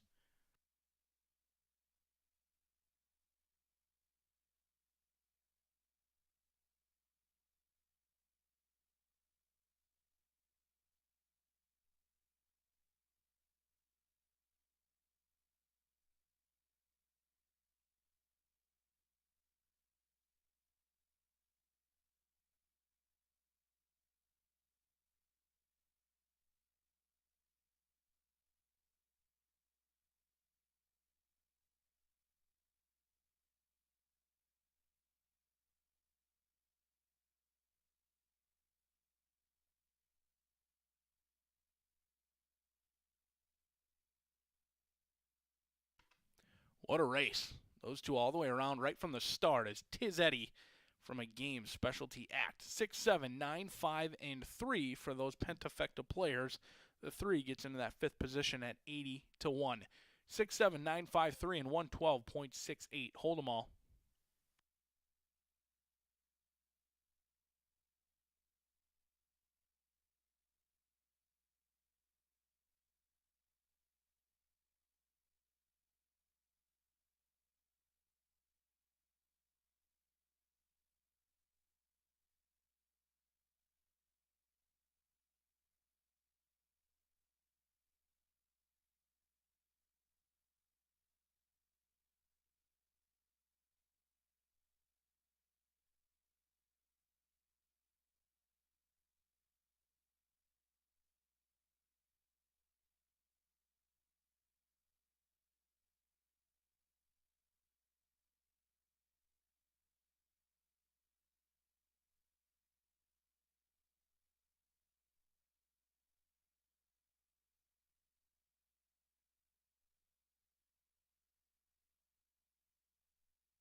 Standing room only for this winner's circle as Tiz Eddie enters the High Bar Real Estate winner's circle. A 2-year-old Dark Bay Gelding by Sahara Sky out of Tiz Athena, bred in Indiana by Don Hobson, as well as the owner, homebred for Don Hobson. Sammy Bermudez gets a riding double on the day, and DeVaris Douglas trains Tiz Eddie. Race number 6 is now official.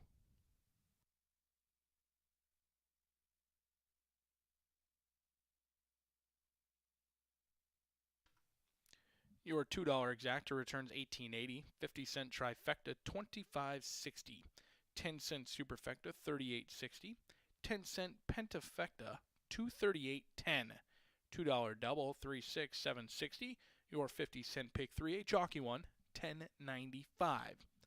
Race number 7, just 18 minutes away. Scratch the 4 Image Run as well as the 5 Botox Katie. Tiz Eddie takes the 6, race 7 in 19 minutes.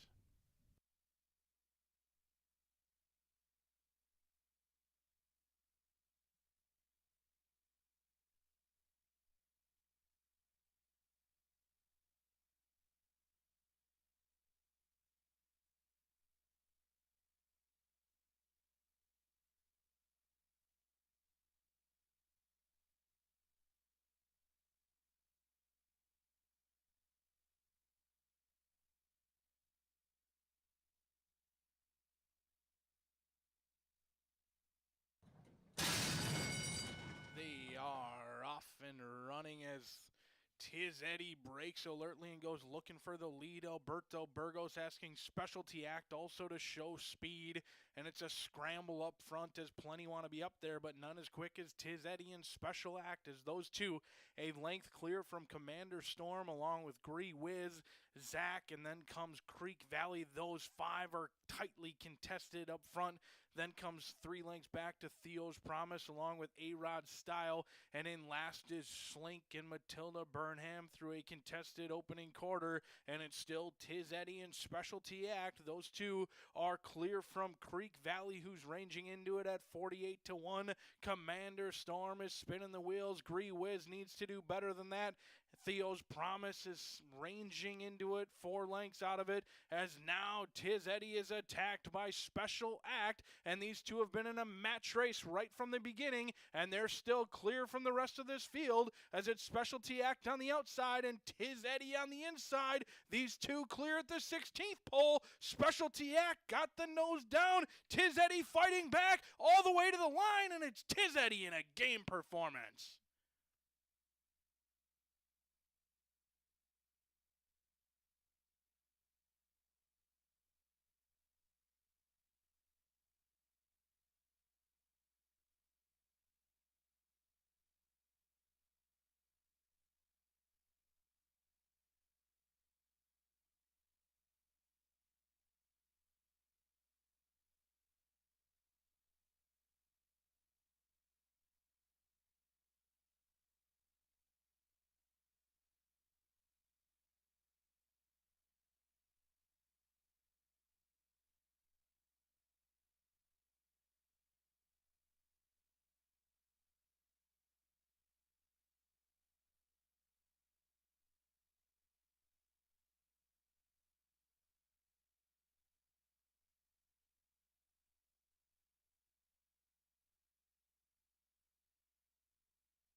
tonight's featured event coming up just 10 minutes from now. Do scratch the 4 and 5 out of our feature, running for a generous purse, $45,000 on the line in here. A glorified stakes race, as we've got stakes competition, just no stakes name in here, as this is certainly a quality field assembled in this spot. I'm going to try the 3-year-old filly against Older, who's chilly on the board right now. Ikati Flatter.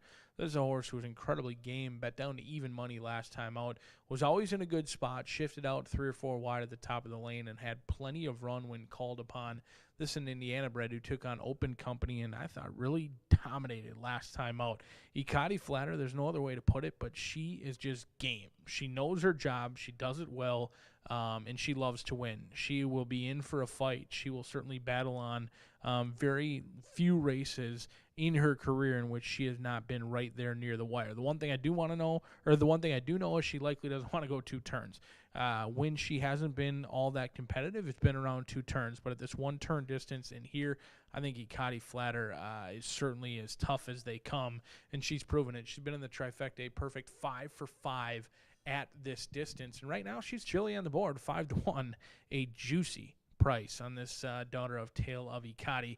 Ikati Flatter looking for win number 6 and start number 11.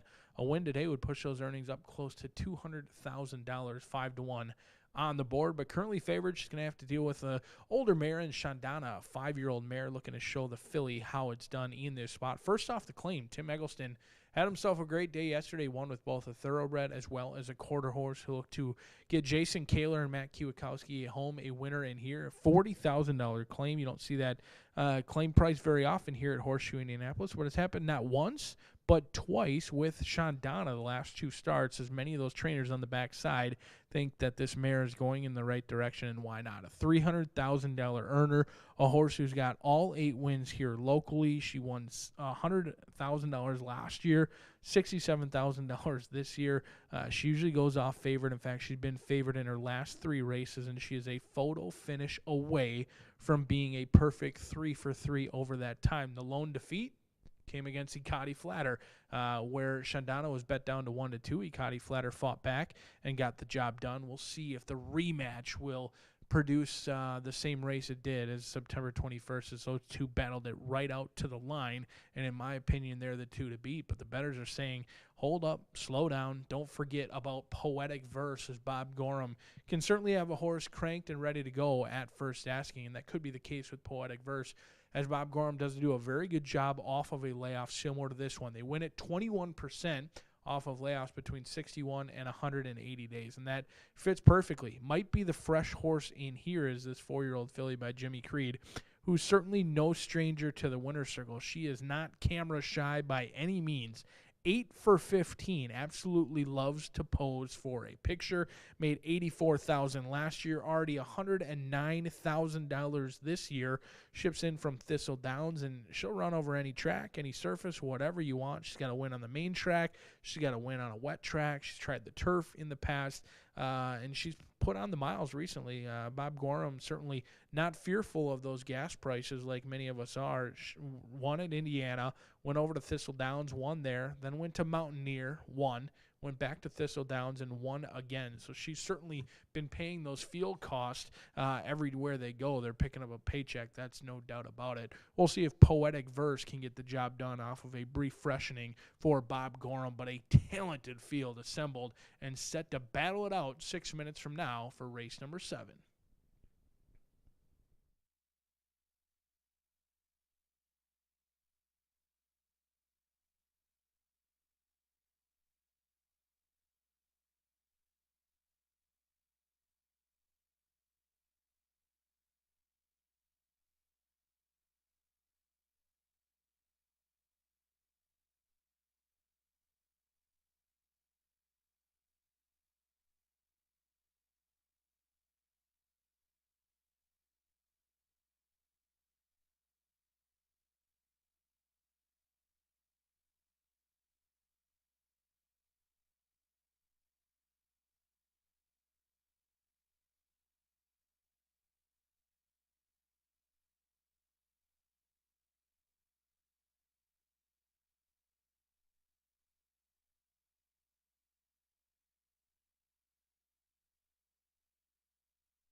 tonight's featured group on their way to the starting gate. 6 furlongs the distance. They'll be at the gate in one moment.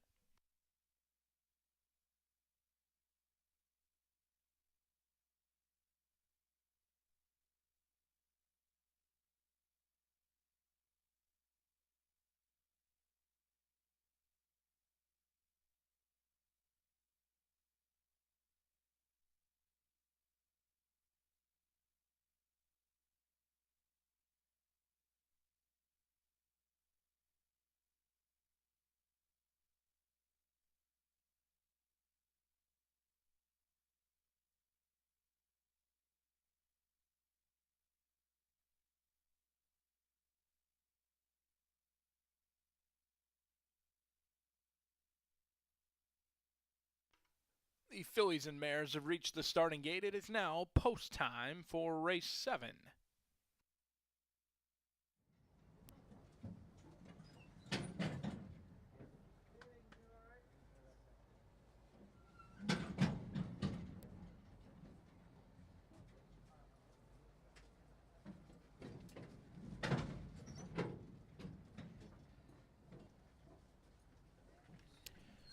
Bettors have made this a 2-horse event in Poetic Verse and Shandana. Last to go in is Hungarian Princess.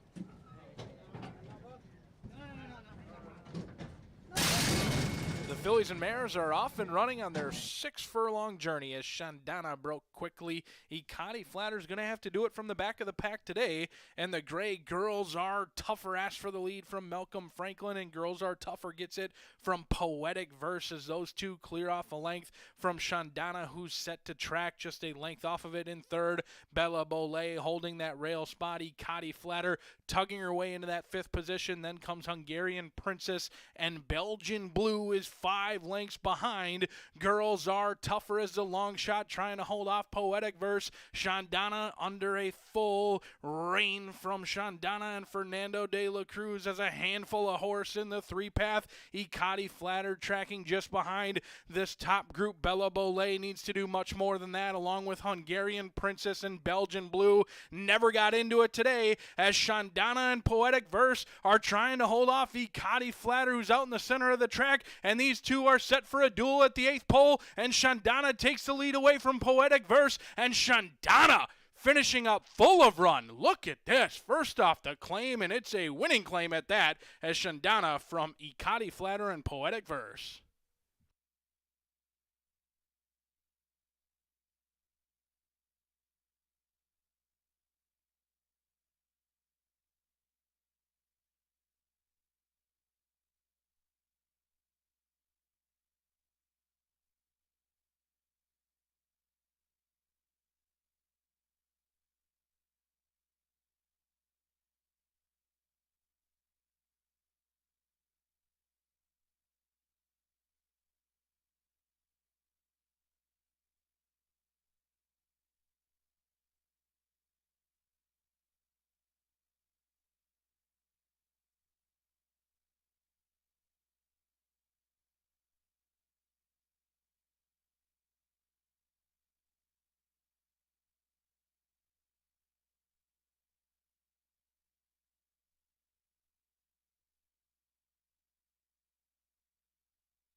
Shandana stops the clock in an impressive 110.91, 863.97. Still unofficial.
Race 7 is official.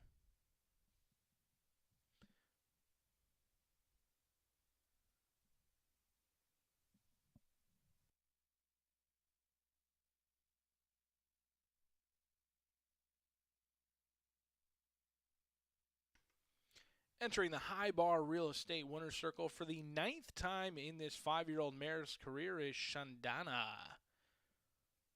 5-year-old bay mare by Flat Out of Bagest. Bred in Indiana by Judy Doris and Ken Sentel. Trained to victory by Tim Eggleston. Ridden to victory by Fernando de la Cruz and owned by Matt Kiewakowski and Jason Kaler. Shandana from the claim box to the winner's circle returns $5 in race number 7.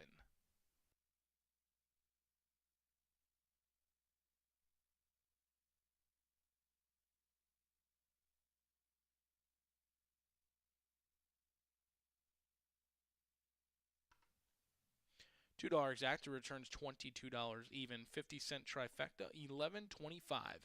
10-cent superfecta, $6.62.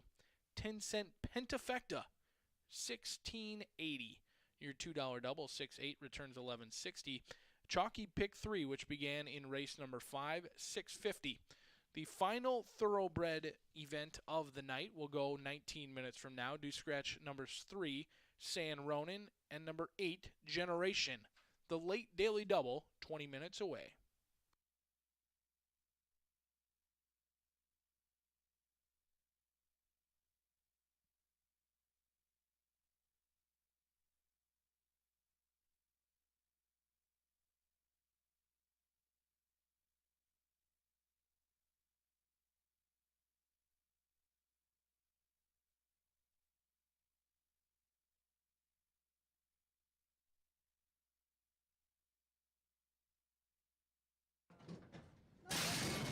The fillies and mares are off and running on their 6-furlong journey as Shandana broke quickly. Ikati Flatter's going to have to do it from the back of the pack today, and the Gray Girls Are Tougher asks for the lead from Malcolm Franklin, and Girls Are Tougher gets it from Poetic Verse as those two clear off a length from Shandana, who's set to track just a length off of it in third. Bella Bollet holding that rail spot. Ikati Flatter tugging her way into that 5th position. Then comes Hungarian Princess, and Belgian Blue is 5 lengths behind. Girls Are Tougher as the long shot, trying to hold off Poetic Verse. Shandana under a full rein from Shandana, and Fernando de la Cruz as a handful of horse in the 3-path. Ikati Flatter tracking just behind this top group. Bella Bollet needs to do much more than that, along with Hungarian Princess and Belgian Blue. Never got into it today as Shandana and Poetic Verse are trying to hold off Ikati Flatter, who's out in the center of the track, and these two are set for a duel at the 8th pole, and Shandana takes the lead away from Poetic Verse, and Shandana finishing up full of run. Look at this. First off the claim, and it's a winning claim at that, as Shandana from Ikati Flatter and Poetic Verse.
thoroughbred event of the evening and an opportunity to cash in on that late daily double. Do scratch numbers 3 and 8 out of this event. 3 and 8 do come out of our last thoroughbred on a Tuesday of racing for 2023. Only 3 more opportunities.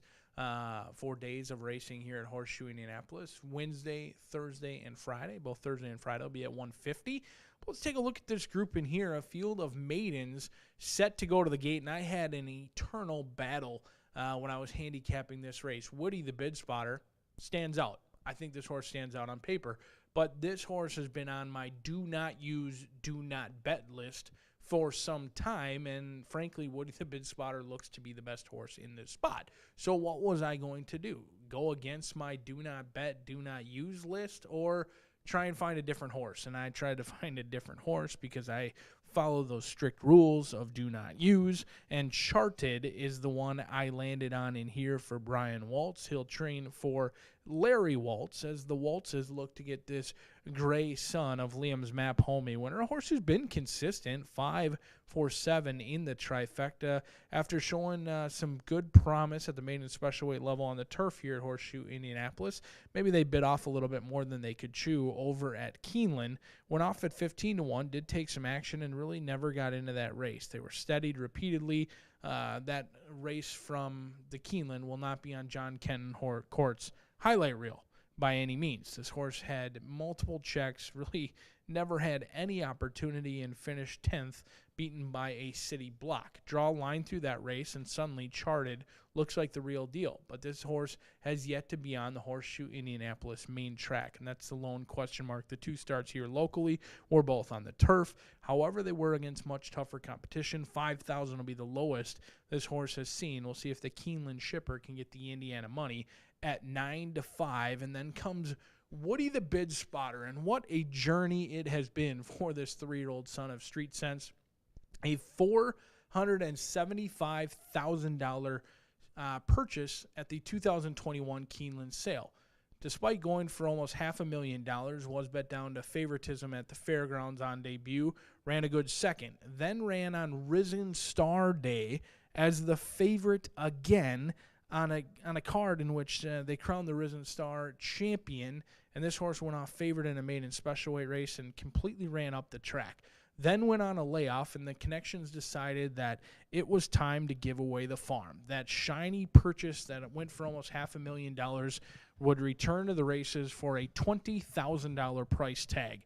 And they took the bait. Southwest Racing Stables, $20,000, now in for $5,000. So this is a horse who's had quite the journey. Debuted over at the fairgrounds, went off favorite in some very salty maiden special weight groups. One group parted with this horse for $475 down to $20. Now the new connections for $20,000 down to $5,000, but they do strictly look like the horse to beat. But that's not to say that this horse hasn't looked like the horse to beat in the past. In fact, of the 8 starts, 4 of them they've gone off favored, and they have yet to get that elusive first victory in here. I do think tonight is the night for Woody the Bid Spotter. If it is ever going to happen, it will certainly be tonight for our leading trainer in Gennaro Garcia as Marcelino Pedroza Jr. picks up the mount in here. A field of 7 will go to the gate. 1 will return a maiden no more. We'll find out who it is 6 minutes from now.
Field approaching the gate. Post time in 1 minute.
Taking a look from Air Horse 1 high in the Shelbyville sky, looking down on this field of maidens.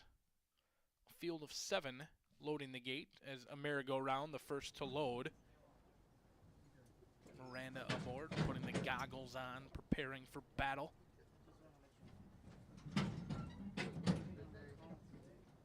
Southern Hemi goes in along with Woody the Bid Spotter, 3-5 on the favorite.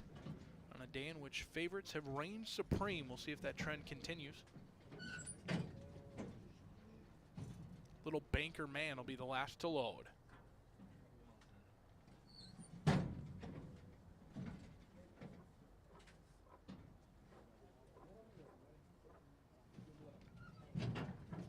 We're ready.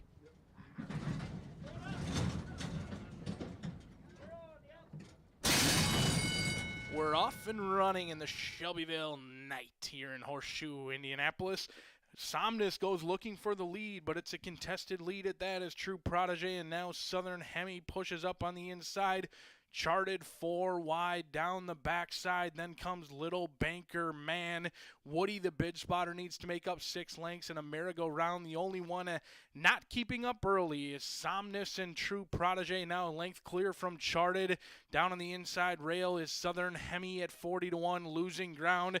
And Woody the bid spotter being asked for run from Marcelino Pedroza Jr. and is making up ground. Still nothing from a merry-go-round. And Little Banker Man is 12 lengths behind True Prodigy, who puts away Somnus down on the inside, and Charted for the Waltz family is ranging into it, and Charted with Malcolm Franklin in hand, but going to have to deal with Woody the Bid Spotter at 1-5, and it's Charted and Woody the Bid Spotter as True Prodigy trying to fight back, and Charted has the lead. Woody the Bid Spotter down on the outside at 1-5 is cutting into that margin. Charted preparing for battle, and today could be the day for Woody the Bid Spotter, and it is 1-5 on Woody the Bid Spotter over Charted in 112.82.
Six, 7, 5, 4, 9 in 112.82.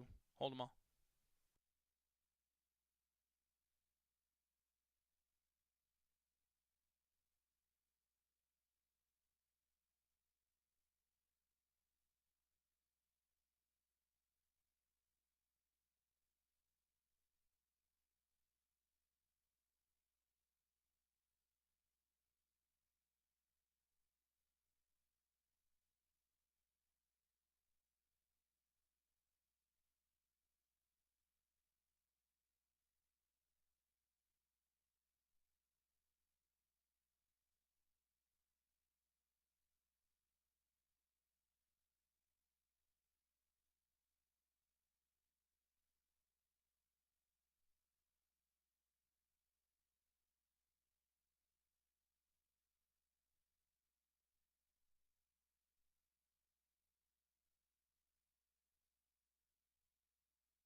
Entering the winner's circle, the victorious Woody the Bid Spotter. A 3-year-old bay gelding by Street Sense out of Renda by Medaglia d'Oro. Owned by Bruce Murphy and Southwest Racing Stables. Trained by Gennaro Garcia, our leading trainer. Ridden to victory by Marcelino Pedroza Jr. Race 8, now official.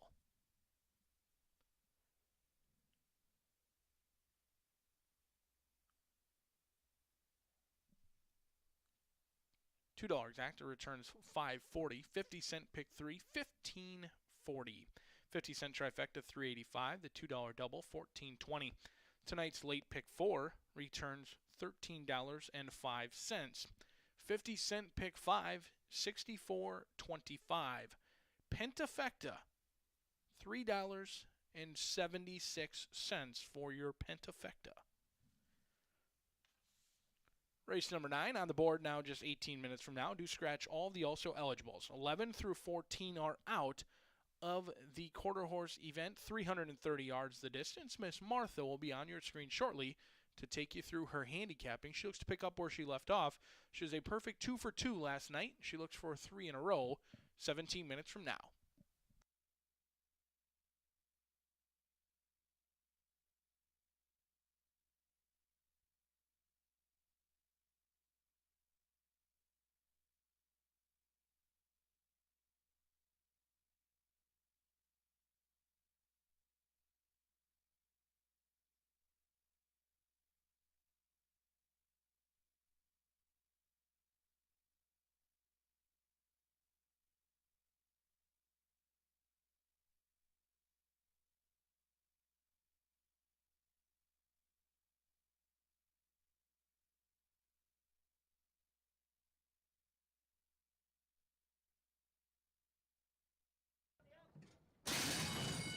We're off and running in the Shelbyville night here in Horseshoe, Indianapolis. Somnus goes looking for the lead, but it's a contested lead at that as True Protege, and now Southern Hemi pushes up on the inside. Charted 4 wide down the backside. Then comes Little Banker Man. Woody, the bid spotter, needs to make up 6 lengths in a merry-go-round. The only one not keeping up early is Somnus and True Protege. Now a length clear from Charted. Down on the inside rail is Southern Hemi at 40-1, losing ground. And Woody, the bid spotter, being asked for run from Marcelino Pedroza Jr. and is making up ground. Still nothing from a merry-go-round. And Little Banker Man is 12 lengths behind True Prodigy, who puts away Somnus down on the inside, and Charted for the Waltz family is ranging into it, and Charted with Malcolm Franklin in hand, but going to have to deal with Woody the Bid Spotter at 1-5, and it's Charted and Woody the Bid Spotter as True Prodigy trying to fight back, and Charted has the lead. Woody the Bid Spotter down on the outside at 1-5 is cutting into that margin. Charted preparing for battle, and today could be the day for Woody the Bid Spotter, and it is 1-5 on Woody the Bid Spotter over Charted in 112.82.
right, just one more race remaining on today's card at Horseshoe Indianapolis. This is a quarter horse race. It's a maiden for 2-year-olds.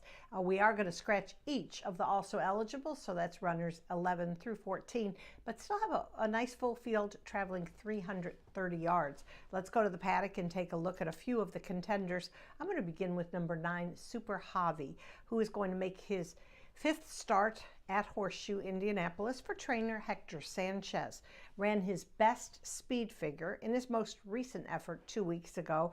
What I liked about it is that he broke well, just caught at the wire just at the end, but you really need a good break to be able to be victorious in quarter horse racing. I thought that was a good sign. So this horse is owned and bred by Richard Candia. I think he's going to be a solid contender under rider Isidoro Banuelos. All right, let's move on to number 10, Sintacha's Secret. Returns to action after a very troubled trip on October 30th. This is a filly by Habit Secret. She stumbled pretty badly, but still kind of found her way under rider Martin Munoz, excuse me. A clean break is all this Ricardo Martinez trainee is going to need. Of course, he's been very successful this meet, and Habit Secret is a stallion in Indiana that has done quite well. All right, how about talking about leading conditioner, quarter horse conditioner Tony Cunningham, who's going to send out number 5, Eyes a Favorite. This is a daughter of Favorite Cartel, who's not shown her best so far, but I think she's capable of a breakthrough in the final week of racing. You know, not all juveniles just fire at first asking. Some of them take a little bit of tinkering with equipment changes, sometimes just the right rider, all kinds of stuff for them to find their stride. And Tony is especially good with these young horses. He's very patient. He'll continue to try different things until he gets success. Like I mentioned in my preview yesterday, he had a $91 winner the other day. That's what you want to see, a horse that maybe hasn't shown a lot in the initial stages of the meet, but is ready to close it out in style. All right, I'm going to round up my top 4 with number 4, AP, the Dove's Light. Now, this horse was on the also eligible list yesterday, but draws in and I think has a solid chance off a very improved effort in his last race. This is a gelding by the Marfa Lights, makes his 5th start for owner-trainer Oscar Preciado, and his runners are hitting the board at a nice 31% clip. So my selections will be 9, 10, 5, 4. Good luck to all in this race, and I do want to send out a shout out to the Horseshoe Indy Racing Office. What a great, hard-working, cohesive group of people they are. I enjoy visiting with them every time I come up live at Horseshoe. If any racing fan could spend a morning in a racing office, they get a total new appreciation for how many details there are in terms of setting up a race card. You know, so kudos to the racing office. Every one of them do a great job. All right, we'll see you back tomorrow for more quarter horse action.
Quarter horses take center stage for tonight's finale.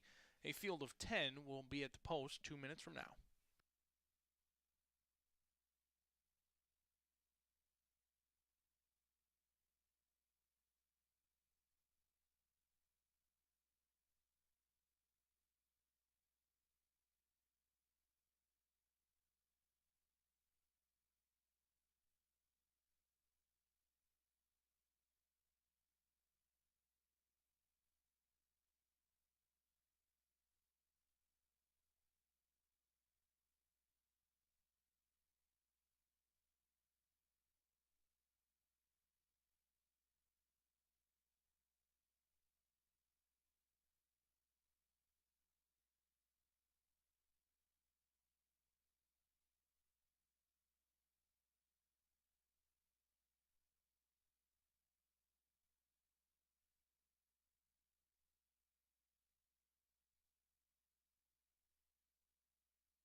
Crowds reach the starting gate. It is post time for the Tuesday finale here at Horseshoe Indianapolis.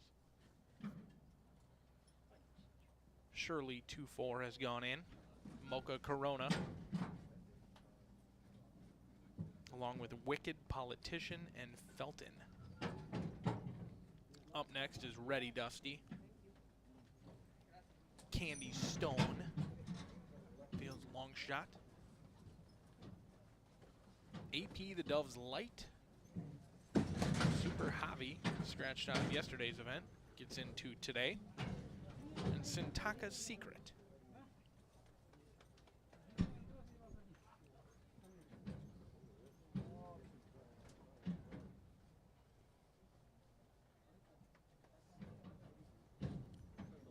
Waiting on Isa Favorite in the middle.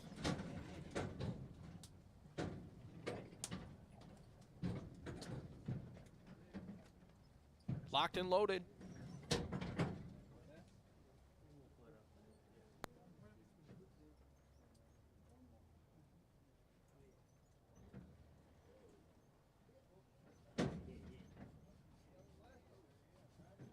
Sintaka's Secret, hesitant.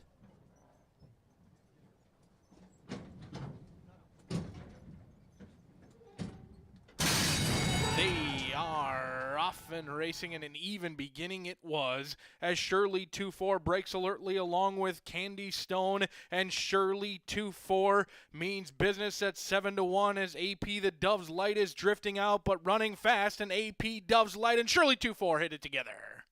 We'll let the photo decide that one.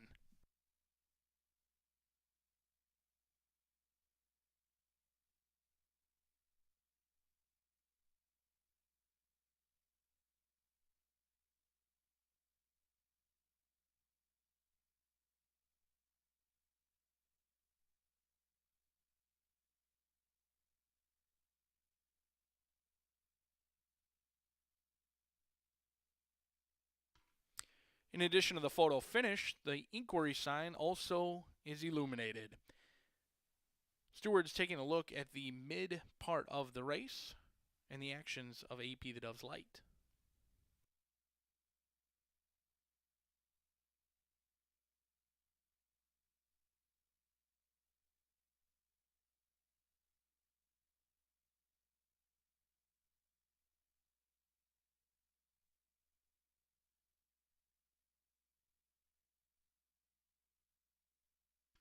Photo sign has been removed. 4, 3, 10, 9, and 5. Hold them all. Inquiry underway.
Into the High Bar Real Estate Winner Circle, your unofficial winner, AP the Dove's Light, a 2-year-old sorrel gelding by the Marfa Lights out of Dove Lovely, bred in Indiana, owned by Oscar Prashado, as well as trained Jose Ruiz aboard AP the Dove's Light.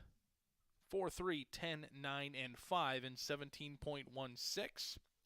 Inquiry still underway.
Taking a look at the overhead view. Right there you see AP the Doves Light. Shifting pass. Stewards determining whether that course of action affected the results. You'll know when I know.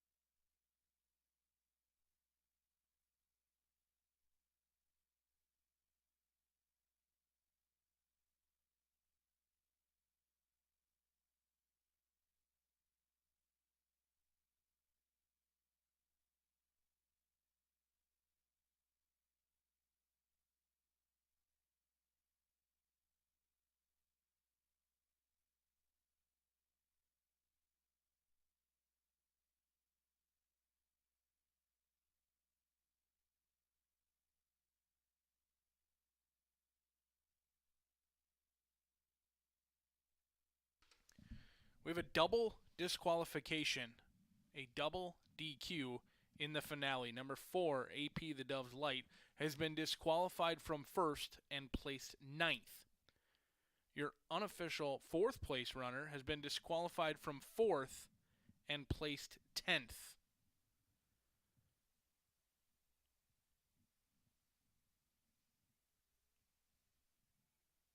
We'll have an updated order of finish. 3, 10, 5, 1, and 2. Double DQ in the finale. Your new, soon-to-be official winner will be Shirley 2-4. 3, 10, 5, 1, 2 for Pentafecta players. Payouts forthcoming.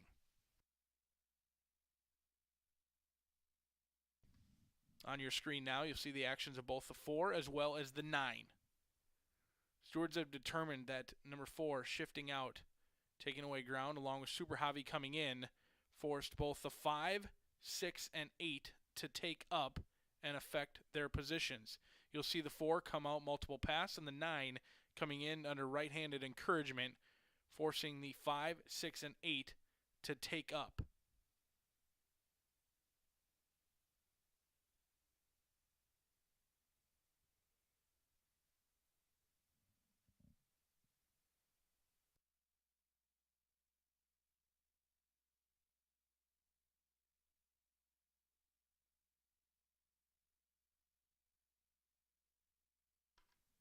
Tuesday is official.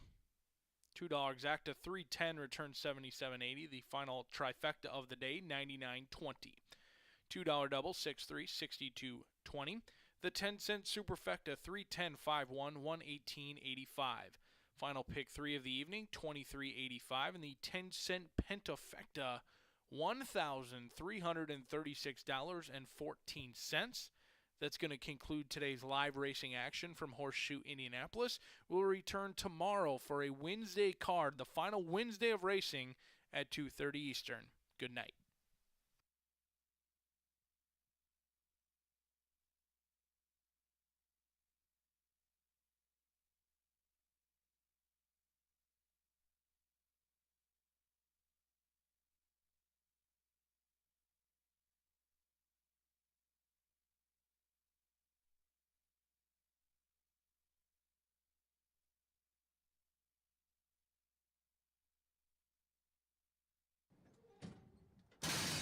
They are off and racing, and an even beginning it was, as Shirley 2-4 breaks alertly along with Candy Stone, and Shirley 2-4 means business at 7-1 as AP the Doves Light is drifting out but running fast, and AP Doves Light and Shirley 2-4 hit it together.